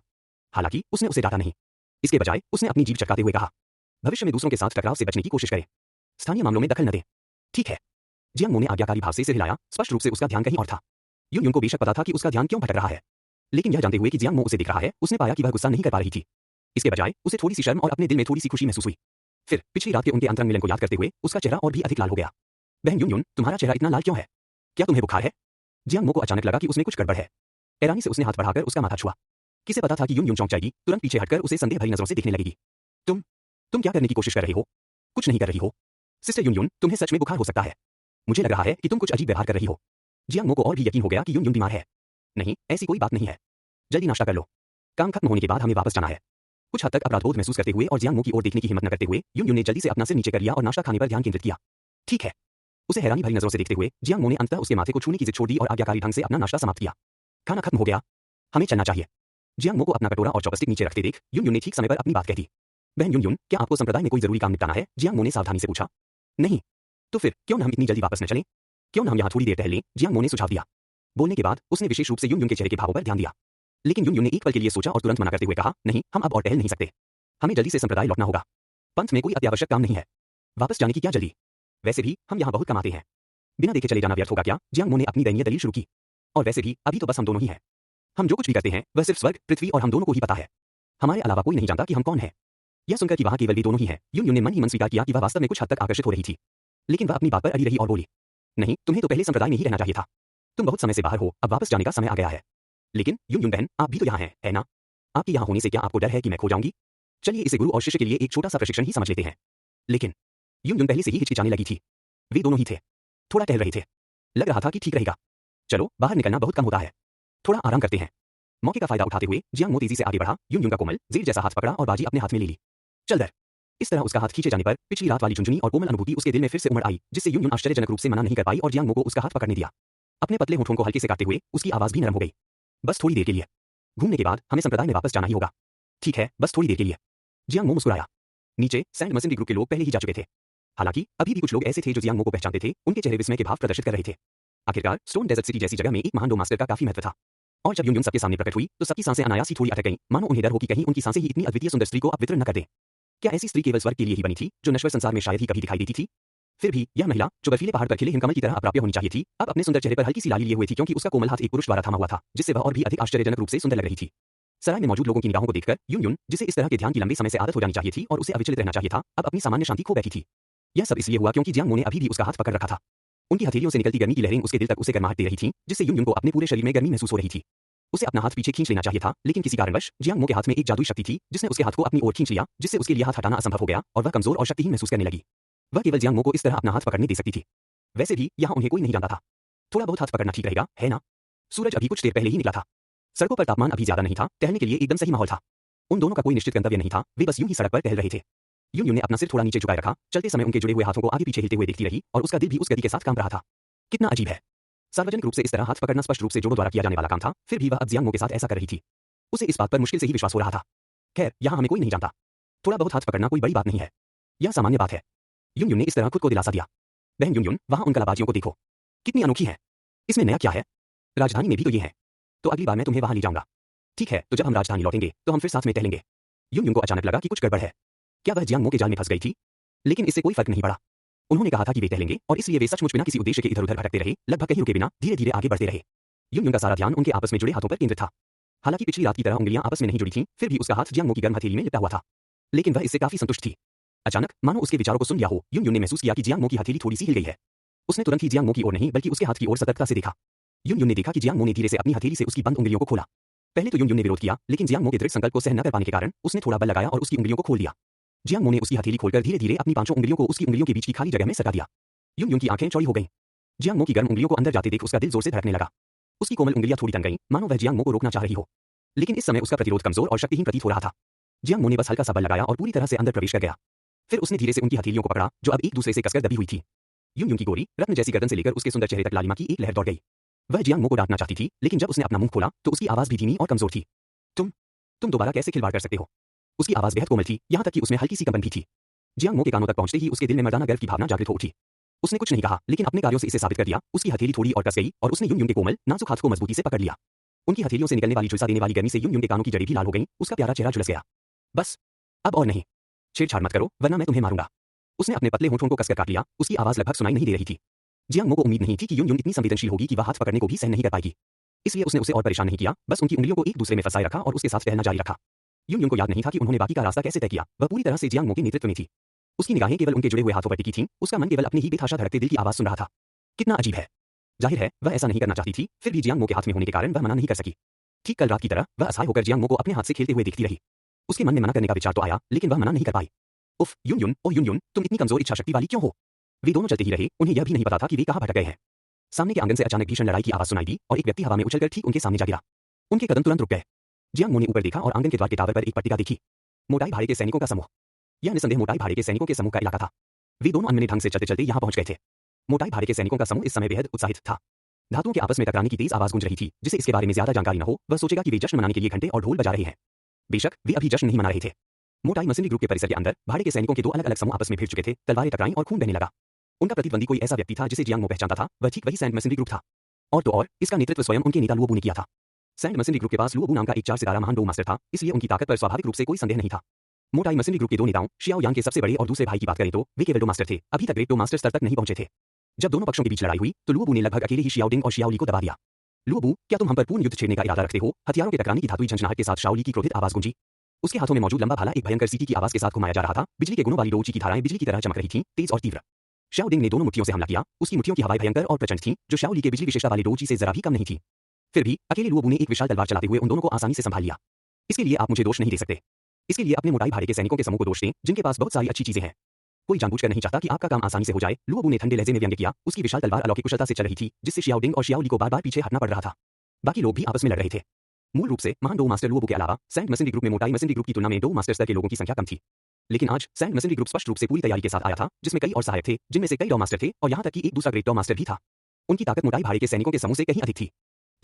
जियांग मो और यून यून तो बस वहां से गुजर रहे थे और वे किसी भी तरह के विवाद में नहीं पड़ना चाहते थे। हालांकि यह देखकर कि मोटाई भाड़े के सैनिकों के समूह पर हमला हो रहा था, जियांग मो को यह काफी दिलचस्प लगा। हालात को देखते हुए शियाओ यान को यहाँ नहीं होना चाहिए था। उसे नहीं पता था कि शियाओ यान पहले ही जा चुकी है या अभी भी रेगिस्तान में डिफरेंट फ्लेम की तलाश कर रही है। रेत भाड़े के सैनिकों का समूह मोटाई भाड़े के सैनिकों के समूह पर हमला कर रहा है। अगर मुझे सही याद है तो यह किंग लिंग के लिए होना चाहिए, है ना? जियांग मो ने मन ही मन जल्दी से विचार किया। डिंग। कार्य शुरू हुआ। किंग लिंग को वश में करो। कार्य आवश्यकता, किंग लिंग को बचाना और वश में करना। कार्य पुरस्कार, flying thunder god technique, direct dao technique, निर्वाण स्वॉर्ड फिंगर। सिस्टम की अचानक की घोषणा से जियांग मो की आंखें तुरंत चमक उठीं। फ्लाइंग थंडर गॉड टेक्निक और एक डायरेक्ट डो टेक्निक, इनमें से कोई एक ही लोगों को पागल करने के लिए काफी थी, दोनों का एक साथ इस्तेमाल तो और भी ज्यादा खतरनाक था। उसे बचाओ। उसे किंग लिंग को बचाना ही होगा। बहन युन युन, थोड़ी देर यही रुकिए। मैं किसी को बचाने जा रहा हूँ। युन युन चौंक गई। किसी को बचाना है? किसे बचाना है? एक बच्चा। यह जल्दी हो जाएगा। जैसे ही उसने यह कहा, जियांग मो ने अनिच्छा से युन युन की कोमल हथेली को छोड़ा और पास के आंगन की दीवार पर कूद गया। उसकी निगाहें तेजी से घूमी। जियांग मो ने शाओ डिंग और शाओ ली को नजरअंदाज कर दिया, जो लुओबू के साथ भयंकर लड़ाई में उलझे हुए थे, और जल्द ही आंगन में मौजूद इकलौती छोटी लड़की पर उनकी नजरें टिक गईं। उसने किंग लिंग को पहले कभी नहीं देखा था, लेकिन वह पूरे आंगन में इकलौती छोटी लड़की थी। इसके अलावा लुओबू के अलावा सैंड मसनरी ग्रुप का दूसरा महान डो मास्टर, एक अधेड़ उम्र का आदमी, उस छोटी लड़की की ओर बढ़ रहा था। निसंदेह वह छोटी लड़की किंग लिंग ही थी। तुम और करीब मत आओ, वरना जब यंग मास्टर शियाओ यान लौटेंगे तो वो तुम्हें बिल्कुल नहीं छोड़ेंगे। किंग लिंग ने अपने छोटे से शरीर को समेट लिया। थोड़ा कांपते हुए उसने अपने सामने खड़े अधेड़ उम्र के व्यक्ति को देखा। उसका दिल निराशा से भरा हुआ था। शाओ यान, उसके लौटने तक बहुत देर हो जाएगी। चिंता मत करो, मैं तुम्हें चोट नहीं पहुंचाऊंगा। बस चुपचाप मेरे साथ आ जाओ। अधेड़ उम्र के व्यक्ति ने ठंडे लहजे में ताना मारा और अपना बड़ा हाथ किंग लिंग की ओर बढ़ाया। उसी क्षण एक आकृति भूत की तरह प्रकट हुई और उस अधेड़ उम्र के व्यक्ति का रास्ता रोक दिया। वह जियांग मो था। आप कौन हैं? अचानक कहीं से एक व्यक्ति के उसके सामने प्रकट होने से अधेड़ उम्र का व्यक्ति बुरी तरह डर गया। माफ कीजिए, लेकिन आप इस लड़की को नहीं ले जा सकते, जियांग मो ने शांत भाव से कहा। यह घमंडी लड़का कहां से आ गया? मुझे रोकने की कोशिश कर रहा है। अधेड़ उम्र का आदमी तुरंत गुस्से से आग बबूला हो गया। उसका दाहिना हाथ 5 उंगलियों वाले बाज के पंजे की तरह बन गया और उसने सीधे जियांग मो के गले पर वार किया। हम्फ। जियांग मो ने ठंडी सांस ली। उसकी गति उस अधेड़ उम्र के व्यक्ति से भी तेज थी। भयंकर डोची से भरी उसकी मुट्ठी ने सीधे उसके हाथ की हथेली पर प्रहार किया। दरार। बूम। पहले हड्डी के टूटने की तेज आवाज आई। उसके तुरंत बाद अधेड़ उम्र का आदमी बुरी तरह से पीछे की ओर जा गिरा और मुंह से निकले खून को रोक नहीं पाया। मैं तो सिर्फ एक सितारा महान डो मास्टर हूं और तुम्हें लगता है कि तुम मुझे रोक सकते हो? किंग लिंग ने जियांग मो की अपरिचित पीठ को खाली निगाहों से देखा। एक पल के लिए उसे लगा कि यंग मास्टर शियाओ यान वापस आ गए हैं, लेकिन वह नहीं था। किंग लिंग, क्या तुम ठीक हो? जियांग मो ने पीछे मुड़कर धीरे से पूछा और साथ ही किंग लिंग की ओर भी देखा। वह दिखने में 13 या 14 वर्ष की ही लग रही थी। उसका चेहरा नाजुक और प्यारा था, मानो किसी चीनी मिट्टी की गुड़िया जैसा। हालांकि वह छोटी थी, लेकिन उसका विकास काफी परिपक्व हो चुका था, फिर भी उसमें बचपन की मासूमियत की झलक थी। यह संभवतः उसके नागपुरुष रूप धारण करने से संबंधित था। वंश। आखिरकार मादा नागमानवों की आकृतियां असाधारण रूप से आकर्षक थी। तुम मुझे जानते हो? दूसरे पक्ष द्वारा अपना नाम पुकारे जाने पर किंग लिंग चौंक गई। मैं तुम्हें बचाने आया हूं। सिर हिलाते हुए जियांग मो ने अचानक हल्के से किंग लिंग के माथे पर उंगली से थपथपाया। उसने तुरंत अपनी आंखें बंद कर लीं और गहरी नींद में सो गई। बिना किसी झिझक के जियांग मो ने उसे अपने कंधे पर उठाया और दौड़ने की तैयारी करने लगा। लेकिन यहाँ की हलचल ने काफी समय पहले ही दूसरों का ध्यान आकर्षित कर लिया था। मोटाई और सैंड मसनरी ग्रुप दोनों के लिए इस अचानक आगमन को विरोधी पक्ष से आया हुआ माना गया, जिससे स्थिति तुरंत और भी जटिल हो गई। जैसे ही जियांग मो ने किंग लिंग को उठाया, भाड़े के सैनिकों के दोनों समूहों के लोगों ने उसे घेर लिया था। किंग लिंग को नीचे उतारो। शाओ ली ने अपने भाले की नोक जियांग मो की ओर तान दी। गलतफहमी न पालें नेताओं, मैं अच्छे लोगों में से एक हूं, जियांग मो ने जल्दी से समझाया।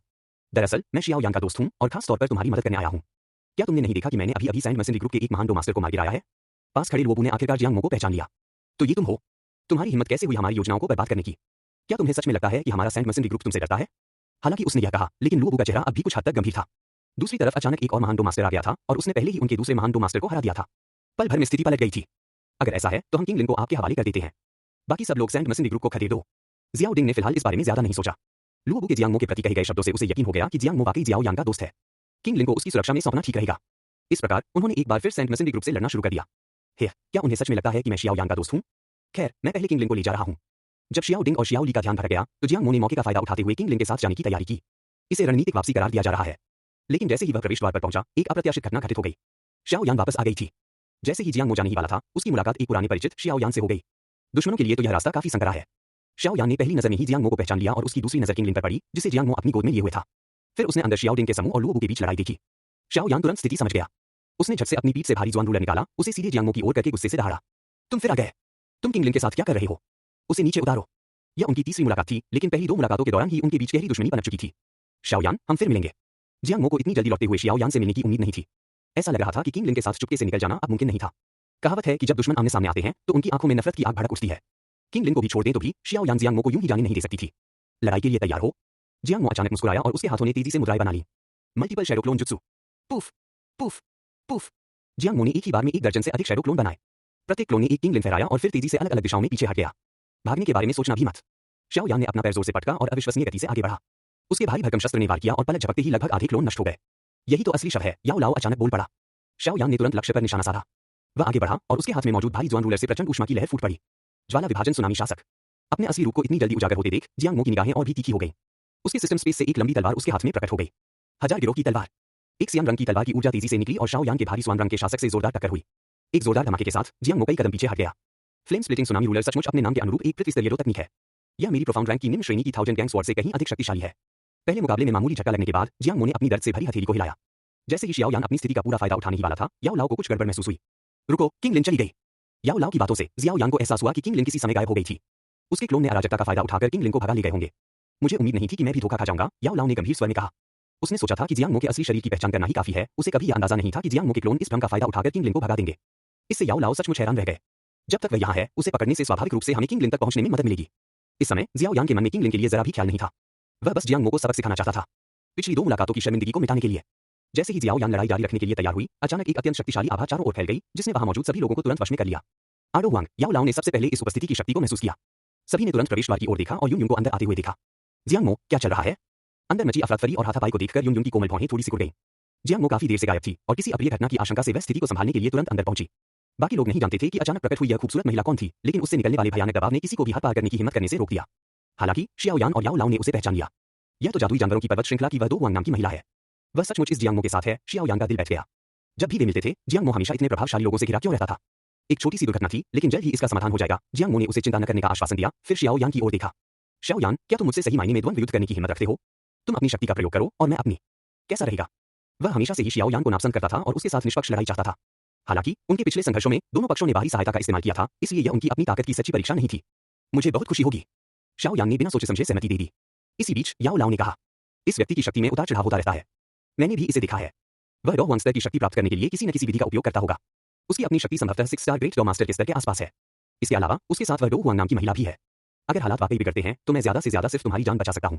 मैं उन दोनों को नहीं हरा सकता। यह तो बिल्कुल सही है। चलो उसके साथ ताकत की असली प्रतियोगिता करते हैं। शियाओ यान की निगाहें गुस्से से भर उठीं, फिर उसने जियांग मो से जोर से कहा, ठीक है, तो चलो अपनी ही शक्ति का उपयोग करके द्वंद्व युद्ध करते हैं। बिल्कुल मेरे भी यही विचार हैं। जियांग मो ने चुनौती स्वीकार कर ली। यून यून ने जियांग मो की ओर देखा, उसकी आंखों में जिज्ञासा भरी हुई थी। उसे जियांग मो और शियाओ यान के बीच की दुश्मनी पूरी तरह से समझ नहीं आई थी, इसलिए वह कुछ हद तक हैरान थी। बहन यून यून, आप बस एक तरफ खड़ी होकर देखिए। मुझे इसे खुद संभालने दीजिए, जियांग मो ने धीरे से कहा। ठीक है, यून यून ने सिर हिलाया। मोटाई भाड़े के सैनिकों के समूह के अखाड़े के भीतर आपस में उलझे हुए 2 भाड़े के सैनिकों के समूहों के सदस्यों ने स्वचालित रूप से जगह खाली कर दी। शियाओ यान और जियांग मो एक दूसरे के सामने खड़े थे। जियांग मो ने अपनी पूर्ण शक्ति का प्रयोग करते हुए उचिहा मादारा की शक्ति का उपयोग करके 6 स्टार ग्रेट टो मास्टर स्तर तक पहुंच प्राप्त की। शियाओ यान की आभा भी कमजोर नहीं थी, वह इस समय तक 3 स्टार ग्रेट टो मास्टर स्तर तक पहुंच चुकी थी। हालांकि जियांग मो भली भांति जानता था कि यह धोखेबाज जैसा दिखने वाला व्यक्ति शियाओ यान अपनी क्षमता से कहीं अधिक शक्तिशाली था। याओ लाओ के नेतृत्व के बिना भी उसकी वास्तविक युद्ध क्षमता किसी 6 सितारा महान डो मास्टर के बराबर हो सकती थी। आज पुराने और नए सारे हिसाब चुकता हो जाएंगे, जियाओ यान ने गुस्से से बेकाबू होकर सोचा। भारी रूलर को जमीन पर घसीटते हुए उसने पहल करके जियांग मो पर हमला कर दिया। ज्वाला विभाजक सुनामी शासक। उसने तुरंत ही पृथ्वी श्रेणी की रो तकनीक का फिर से प्रयोग किया, जो जियांग मो के प्रति उसके भीतर सुलग रहे क्रोध का स्पष्ट संकेत था। धिक्कार है, मुझे पृथ्वी स्तरीय रो तकनीक न होने के लिए धमका रहे हो? जियांग मो ने भव्यता से अपना हाथ हिलाया। हरे कमल की मूल ज्वाला उसकी हथेली से तीव्र गति से निकली और आग की लहर में परिवर्तित होकर शियाओ यान की ओर दौड़ पड़ी। चेहरे पर पड़ रही भीषण गर्मी के कारण शियाओ यान के चेहरे के भाव बदल गए। शिक्षक जी, क्या यह ग्रीन लोटस कोर फ्लेम, रेगिस्तान की वह अनोखी ज्वाला, क्या उसने सच में उसे हासिल कर लिया? याओ लाओ भी उतना ही हैरान था। फिर से वही, बार बार हमारी योजनाओं को नाकाम कर रहा है। अक्षम्य। शियाओ यान के भीतर अनियंत्रित क्रोध उमड़ पड़ा। पहले तो उसने साथ में मौजूद बैंगनी क्रिस्टल स्रोत को हथिया लिया, फिर अधूरा नक्शा, और अब तो उसने अनोखी ज्वाला भी चुरा ली है। इन सभी शिकायतों का अंबार लग गया, जिससे शियाओ यान लगभग अपना मानसिक संतुलन खोने की कगार पर पहुंच गया। भारी जुआन रूलर को कसकर पकड़े हुए उसने न तो चकमा दिया और न ही बचाव किया। वह हठपूर्वक ग्रीन लोटस कोर फायर के बीच से गुजरा। जियांग मो को चकनाचूर करने के इरादे से उसने वास्तव में अग्नि तरंग को 2 भागों में विभाजित कर दिया। वाह वाह, क्या हम बहादुर महसूस कर रहे हैं? जियांग मो ने भौहें चढ़ाते हुए तेजी से एक कदम पीछे हटकर वार से खुद को बचा लिया। साथ ही उसके हाथों ने तेजी से मुद्राएं बना ली। अग्नि विमोचन, महान ड्रैगन अग्नि तकनीक। धधकती लपटें मिलकर एक जीवंत अग्नि राक्षस का रूप धारण कर लिया। भयंकर दहाड़ के साथ वह शियाओ यान की ओर हवा में झपट पड़ा। 8 अंग रह गए। अपने बाएं हाथ में भारी जुआन रूलर पकड़े हुए जियाओ यान ने अपने दाहिने हाथ में 2 क्यूई को एकत्रित किया और अग्नि ड्रैगन पर एक शक्तिशाली मुक्का मारा। बूम! एक जोरदार धमाका गूंज उठा। अग्नि ड्रैगन उस प्रहार से चकनाचूर हो गया, लेकिन जियाओ यान भी कई कदम पीछे हट गई। वार करने में असफल रहने के बाद जियांग मो ने फिर से हमला किया, जिससे शियाओ यान को सांस लेने का भी मौका नहीं मिला। उसके बाएं और दाएं हाथों से नीली और बैंगनी रंग की 2 ज्वालाएं उठीं, जो धीरे-धीरे एक विशाल अग्नि बवंडर में विलीन हो गईं और शियाओ यान की ओर बढ़ गईं। नीलम पंखों वाले सिंह राजा की बैंगनी ज्वाला और हरे कमल की मूल ज्वाला। क्या यह व्यक्ति वास्तव में 2 प्रकार की ज्वालाओं को इतनी कुशलता से नियंत्रित कर सकता है? आदरणीय याओ ने आश्चर्य से कहा। जितना ज्यादा शाओ यान देखता रहा, उतना ही उसका गुस्सा बढ़ता गया। ये दोनों ज्वालाएं उसकी होनी चाहिए थी। अपने दिल में उमड़ रहे क्रोध को दबाने में असमर्थ जियाओ यान दहाड़ा, अपने भारी जुआन रूलर को दोनों हाथों से कसकर पकड़ लिया और उसे जमीन पर घसीटते हुए अपने शरीर में व्याप्त डोची को बाहर निकाल दिया। ज्वाला विभाजक सुनामी शासक। शाओ यान, आवेग में आकर कोई काम मत करो, आदरणीय याओ ने उसे तुरंत याद दिलाया। शाओ यान की वर्तमान स्थिति में एक असामान्य ज्वाला का सीधे सामना करना निसंदेह सबसे बुरा विकल्प था। लेकिन अब जियाओ यान का पूरा ध्यान जियांग मो को सबक सिखाने पर केंद्रित था। उसने आदरणीय याओ की सलाह को पूरी तरह से अनसुना कर दिया। शक्तिशाली डोची से ओतप्रोत भारी जुआन शासक ने भयंकर बवंडर पर प्रहार किया। बूम! जैसे ही भारी भरकम जुआन शासक ने भयंकर बवंडर पर प्रहार किया, जियाओ यान ने तुरंत उससे एक शक्तिशाली प्रतिघात महसूस किया, जिससे उसके बाघ के मुंह में दर्द होने लगा। धिक्कार है, आह! शाओ यान ने अनिच्छा से एक दहाड़ मारी और एक जोरदार धमाके के साथ आग का बवंडर वास्तव में उसके द्वारा तितर-बितर हो गया। हालांकि भारी भरकम जुआन शासक इतने भारी दबाव को सहन करने में असमर्थ रहा और उसके हाथों से छूटकर जमीन में धंस गया। वुश! जैसे ही भयंकर बवंडर थम गया, जियांग मो फिर से आगे बढ़ गया। हे! उसे इतना करीब देखकर शियाओ यान के होठों पर अचानक एक ठंडी मुस्कान आ गई। अब मेरा मुख्य मंच है। Breaking step. गुस्से से चिल्लाते हुए शियाओ यान ने अपना पैर जमीन पर जोर से पटका, जिससे एक जोरदार धमाका हुआ। उसका पूरा शरीर बंदूक की गोली की तरह जियांग मो की ओर बढ़ गया। उसी समय उसने अपनी दाहिनी मुट्ठी भींची। आठों अंग बह गए। जुआंग ही विउलक होने से पहले उसकी गति में बहुत अंतर था, यहाँ तक कि जियांग मो भी उसकी गति देखकर चौंक गया था। लेकिन जैसे ही शियाओ यान का मुक्का आया, जियांग मो ने बड़ी आसानी से अपने शरीर को हिलाया और चतुराई से उसके 8 अंगों के ढहने से बच गया। वह कैसे संभव है? शियाओ यान को बहुत बड़ा झटका लगा। अधिकांश लोग सोचते हैं कि हथियार सबसे महत्वपूर्ण होते हैं, लेकिन किसी को नहीं पता था कि बिना हथियार के भी शियाओ यान अपनी चरम अवस्था में था। शियाओ यान का आत्मविश्वास भी इसी बात पर टिका था। उसे विश्वास था कि वह जियांग मो को अप्रत्याशित रूप से चौंका सकता है। लेकिन उसने कभी उम्मीद नहीं की थी कि उसका तेज गति वाला हमला प्रतिद्वंद्वी द्वारा इतनी आसानी से चकमा दे दिया जाएगा। क्या तुम्हें लगता है कि मुझे नहीं पता कि भारी जुआन रूलर के बिना तुम्हारी गति आसमान छू जाएगी? जियांग मो ने ठंडी मुस्कान के साथ अपने होठों को सिकोड़ा। आखिरकार उसने स्क्रिप्ट पढ़ ली थी। जियांग मो की आंखें थ्रीटोमो शेरिंगन में बदल चुकी थी। शियाओ यान चाहे कितनी भी तेजी से भागे, वह इन आंखों से बच नहीं सकता था। फिर जियांग मो के मुक्के ने, जो एक 6 स्टार ग्रेट टो मास्टर की शक्ति से ओतप्रोत था, शियाओ यान की छाती पर जोरदार प्रहार किया। बूम! एक जोरदार धमाके के साथ शियाओ यान का शरीर धड़ाम से पीछे की ओर जा गिरा। गंभीर चोट लगने से वह मुंह भरकर ताजा खून थूकते हुए जमीन पर गिर पड़ा और उठने में असमर्थ हो गया। छोटी यांजी। यह देखकर मोटाई भाड़े के सैनिकों के समूह के सदस्य तेजी से आगे बढ़े। खांसी। मैं ठीक हूं। जियाओ यान ने मुंह भरकर खून खांसा, लेकिन उसकी शारीरिक चोटें उसके दिल में उमड़ रहे क्रोध और आक्रोश जितनी गंभीर नहीं थी। तुम हार गए, जियांग मो ने उदासीनता से कहा। अभी खेल खत्म नहीं हुआ है, शियाओ यान ने दांत पीसते हुए मन ही मन चिल्लाया। शिक्षक, मेरी मदद कीजिए। यहाँ उससे जान की बाजी लगाकर लड़ना बुद्धिमानी नहीं है। हार तो हार ही होती है, आदरणीय याओ ने सलाह दी। मैं इसे स्वीकार नहीं करूंगा। भले ही मैं हार जाऊं, मैं उससे जान की बाजी लगाकर लड़ूंगा। इस समय जियाओ यान पूरी तरह से गुस्से से अंधा हो गया था और बाकी सब कुछ अनदेखा कर रहा था। शिक्षक जी, अगर मैं आज उससे नहीं जीत सका तो मैं यह बर्दाश्त नहीं कर सकता। शियाओ यान ने उठने की कोशिश की। शियाओ डिंग और शियाओ ली और अन्य लोगों को धक्का देकर दूर हटाया। उसकी गुस्से से भरी निगाहें सीधे जियांग मो पर टिकी थी। जियांग मो, अभी खेल खत्म नहीं हुआ है। मैं तुमसे फिर लड़ना चाहता हूं। जैसे ही उनकी आवाज धीमी हुई, उनके शरीर से एक रोहुआंग विशेषज्ञ की आभा उभर आई, जिससे वहां मौजूद सभी लोग चौंक गए। छोटा यांजी। उसे इतनी शक्ति कब मिल गई? जियाओ डिंग को कभी पता ही नहीं चला कि उसका छोटा भाई इतना शक्तिशाली कब हो गया। Do Huang. जैसे ही यह आभा प्रकट हुई, पास ही खड़ी युन युन ने तुरंत अपना चेहरा बदल लिया। एक कदम बढ़ाते हुए वह जियांग मो के सामने प्रकट हुई। उसके हाथ में एक हरी लंबी तलवार थी और उसकी कोमल भौहें थोड़ी सिकुड़ी हुई थी। जियांग मो, तुमने फिर से एक डू हुआंग विशेषज्ञ को कैसे उकसाया? वर्तमान में शाओ यान के व्यवहार ने युन युन को भी थोड़ा दबाव महसूस कराया। जियांग मो ने कंधे उचकाते हुए कहा, कौन जानता था कि वह इतना बुरा हारने वाला होगा, जो एक भूत को अपने ऊपर हावी होने देगा। फिर उसने शियाओ यान से कहा, शियाओ यान, क्या यही तुम्हारी उदारता है? हार स्वीकार न कर पाने के कारण तुम अपने गुरु को अपने ऊपर अधिकार करने दे रहे हो। इन शब्दों से शियाओ यान और आदरणीय याओ दोनों तुरंत चौंक गए। क्या उसे सचमुच मेरे अस्तित्व के बारे में पता है? इतने लंबे समय तक किसी को भी पूज्य याओ के अस्तित्व के बारे में पता नहीं था। शियाओ यान ने कभी भी पूज्य याओ के अस्तित्व का खुलासा किसी के सामने नहीं किया था। अगर किसी को उनकी शक्ति का संदेह भी होता, तो भी वे पूज्य याओ का इतना सटीक अनुमान नहीं लगा पाते। इतना ही नहीं, जियांग मो ने सीधे तौर पर कहा, तुम्हारा शिक्षक। आप आखिर हैं कौन? इस समय जियाओ यान भी शांत हो गया। उसकी निगाहें बर्फीली ठंडी थी।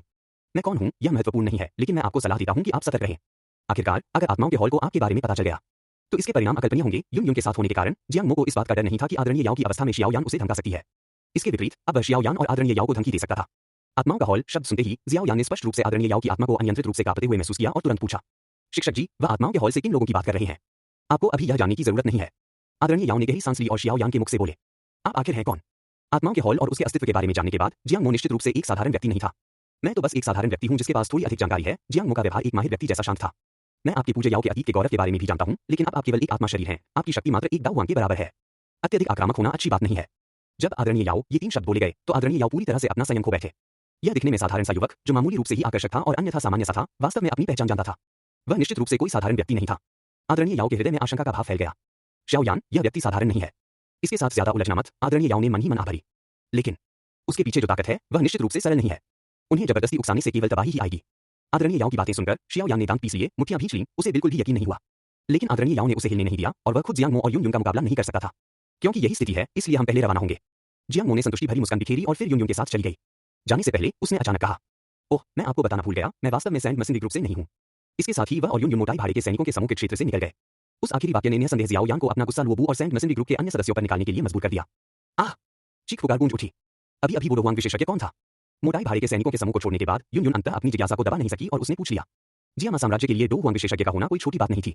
शियाओ यान, शियाओ परिवार की शियाओ यान, जिसने सीनियर सिस्टर नालन के साथ 3 साल का समझौता किया था। जियांग मो ने जवाब दिया। क्या वह वही शियाओ यान है? युन युन स्तब्ध रह गई, कुछ हद तक अविश्वास से भरी हुई थी। शियाओ यान कैसे डो हुआंग विशेषज्ञ हो सकता है? मैंने यानरांग को कहते सुना था कि उसकी साधना प्रतिभा पहले ही बर्बाद हो चुकी है। दरअसल जब युन युन ने पहली बार वह नाम सुना, तो उसके मन में पहले से ही शियाओ परिवार की शियाओ यान का ख्याल आया था। लेकिन उसकी धारणा में जियाओ परिवार का जियाओ यान केवल एक दयनीय प्रतिभा था, जिसकी साधना प्रतिभा अब पूरी तरह से नष्ट हो चुकी थी। वह भला कैसे एक डू हुआंग विशेषज्ञ हो सकता था? बेशक यह उसकी अपनी शक्ति नहीं है। उसके भीतर एक शक्तिशाली आत्मा है और केवल उस पर अधिकार करके ही वह डो हुआंग विशेषज्ञ स्तर की शक्ति को उजागर कर सकता है। जियांग मो का कुछ भी छिपाने का कोई इरादा नहीं था। उसके लिए शियाओ यान की पहचान और उसके तुरुप के पत्तों का जितना अधिक खुलासा होता, उतना ही बेहतर होता। उसे रोमांच देखना अच्छा लगता था। तुम्हें इतना सब कैसे पता है? युन युन को आखिरकार कुछ गड़बड़ महसूस हुई। जियांग मो को शियाओ यान की पृष्ठभूमि के बारे में इतनी स्पष्ट जानकारी कैसे थी? ऐसा प्रतीत होता था मानो वह शियाओ यान से भी अधिक जानता हो। जियांग मो क्षण भर के लिए अवाक रह गया। क्या उसे यह बताना जरूरी था कि उसने स्क्रिप्ट पढ़ ली है? यह एक लंबी कहानी है। मैं पहले भी उससे निपट चुका हूं, इसलिए मुझे थोड़ा और पता है। अंत में जियांग मो ने इस पर स्पष्ट रूप से बात टाल दी। हालांकि यून यून को शक था, लेकिन अंततः उसने उस पर विश्वास कर लिया। ठीक है, क्या आप पहले किसी बच्चे को बचाने नहीं जा रहे थे? वह कहा है। हाँ। ओह हाँ, वो कहा है। जब उसने इस बात का जिक्र किया तभी जियांग मो को अचानक एहसास हुआ कि किंगलिन अभी भी उसके क्लोन के साथ है। एक पल रुकिए, उसे मेरे क्लोन द्वारा ले जाया गया है। जियांग मो ने तुरंत किंगलिन को ढूंढ लिया, जिसे एक क्लोन ने छिपा रखा था। एक बच्चा। किंगलिन को देखकर यून यून और भी ज्यादा हैरान हो गई। क्या वह आपकी बहन है? बिल्कुल नहीं। उसका जन्म एक नागमानव और एक मनुष्य के मिलन से हुआ था। मुझे उसकी हालत दयनीय लगी, इसलिए मैं उसे अपने साथ ले जाना चाहता था, जियांग मो ने समझाया। क्या नागमानव और मनुष्य से जन्मा बच्चा सचमुच अब तक जीवित रह सकता है? यून यून जानती थी कि नागमानव और मनुष्यों के मिलन से पैदा हुए बच्चे शायद ही कभी जीवित रह पाते हैं। उनके लिए 3 से 5 साल तक जीवित रहना दुर्लभ था, फिर भी किंगलिन देखने में किशोरी जैसी लग रही थी। जी हाँ, और मुझे उसकी प्रतिभा काफी अच्छी दिखती है। अगर हम उसे संप्रदाय में वापस लाकर उचित प्रशिक्षण दें, तो वह भविष्य में हमारे संप्रदाय की एक सक्षम सदस्य अवश्य बनेगी। किंगलिन के पास त्रिगुणित जेट ग्रीन स्नेक फ्लावर पुतलियां थीं, यदि अच्छी तरह से साधना की जाए तो उसका भविष्य उज्जवल था। हालांकि जियांग मो के बोलते ही उसने महसूस किया कि यून यून की निगाहें उसकी ओर थोड़ी बदल गई है। क्या आप अभी से शिष्यों को प्रशिक्षित करना सीख रहे हैं? यून यून की अर्थपूर्ण निगाहों को देखते हुए जियांग मो ने जल्दी से एक अजीब सी हंसी हंसते हुए कहा। मेरी हिम्मत कैसे हुई? क्या मैं बहन यून यून से बस पूछ नहीं रही थी? मैं तो बस एक सुझाव दे रही थी, और मेरा मतलब उसे संप्रदाय में वापस लाना था, न कि उसे शिष्य बनाना। अब ठीक है, यून यून ने संतुष्टि से कहा। संप्रदाय के लिए किसी शिष्य को लेना ठीक है, लेकिन इसके लिए उस व्यक्ति की सहमति भी आवश्यक है। जैसे ही उसने बोलना समाप्त किया, किंगलिन ने एक हल्की सी आह भरी और जाग गई। अपने सामने इन दो अपरिचित चेहरों को देखकर वह अचेतन रूप से कुछ कदम पीछे हट गई। उसकी आंखों में तनाव और भय साफ दिखाई दे रहा था। आप कौन हैं? किंगलिन, डरो मत। मैं तुम्हारी मदद के लिए यहाँ हूँ। क्या तुम्हें मैं याद हूँ? जियांग मो ने एक प्यारी सी मुस्कान बिखेरी और उनके आकर्षक चेहरे ने उन पर अच्छा प्रभाव डाला। किंगलिन पहले तो डर गई, लेकिन अचानक उसे याद आया कि जियांग मो ने उसे बचाया था और धीरे धीरे उसका दिल शांत हो गया। मुझे तुम याद हो। तुमने मुझे बचाया था, किंगलिन ने शर्माते हुए फुसफुसाया। हाँ, हम अच्छे लोग हैं। हमारे साथ आओ। मैं तुम्हें अपने संप्रदाय में वापस ले चलूंगा, वहाँ कोई भी नागमानवों को अस्वीकार नहीं करेगा। संपमानव शब्द सुनते ही किंगलिन का कोमल शरीर कांप उठा और उसकी आंखों में अनायासी भय भर गया। इसी क्षण उसके बगल में बैठी यून यून उसके सामने घुटनों के बल बैठ गई, स्नेहपूर्वक उसके सिर पर हाथ फेरा और धीरे से बोली, तुम्हारा नाम किंगलिन है ना? मेरा नाम यून यून है। हमारे साथ वापस चलो, कोई भी तुम्हें परेशान करने की हिम्मत नहीं करेगा। शायद यून यून के शब्दों का असर हुआ, या शायद खूबसूरत महिलाओं पर भरोसा करना हमेशा आसान होता है। यून यून के स्नेहपूर्ण बड़ी बहन जैसे व्यवहार ने आखिरकार किंगलिन को उन पर विश्वास करने के लिए मजबूर कर दिया। उसने सिर हिलाया और झिझकते हुए कहा, ठीक है। डिंग। किंगलिन को सफलतापूर्वक वश में कर लिया गया, मिशन पूरा हुआ। प्राप्त पुरस्कार, फ्लाइंग थंडर गॉड टेक्निक, पृथ्वी श्रेणी का निम्न स्तरीय युद्ध कौशल, निर्वाण sword finger. Ding. Critical hit trigger हुआ, निर्वाण स्वॉर्ड फिंगर सफलतापूर्वक heaven rank low grade 2 technique में अपग्रेड हो गई। मिशन पूरा हुआ। सिस्टम की घोषणा सुनकर जियांग मो बेहद खुश हुआ। फ्लाइंग थंडर गॉड को प्राप्त कर लिया गया और एक अर्थ रैंक 2 टेक्निक को heaven rank low grade 2 technique में अपग्रेड कर दिया गया। स्वर्ग स्तर की 2 तकनीकें, संपूर्ण फाइटिंग ची महाद्वीप पर ऐसी तकनीकें बहुत कम थीं। जैसा कि उम्मीद थी, सिस्टम सबसे भरोसेमंद साबित हुआ। तुम किस बात पर मुस्कुरा रहे हो? जियांग मो की हैरान करने वाली मुस्कान देखकर यून यून ने उसे घूरकर देखा। यह आदमी अपने मन में कुछ बुरा करने की साजिश रच रहा होगा। जब हम वापस आएंगे तो किंगलिन मेरे साथ रहेगी।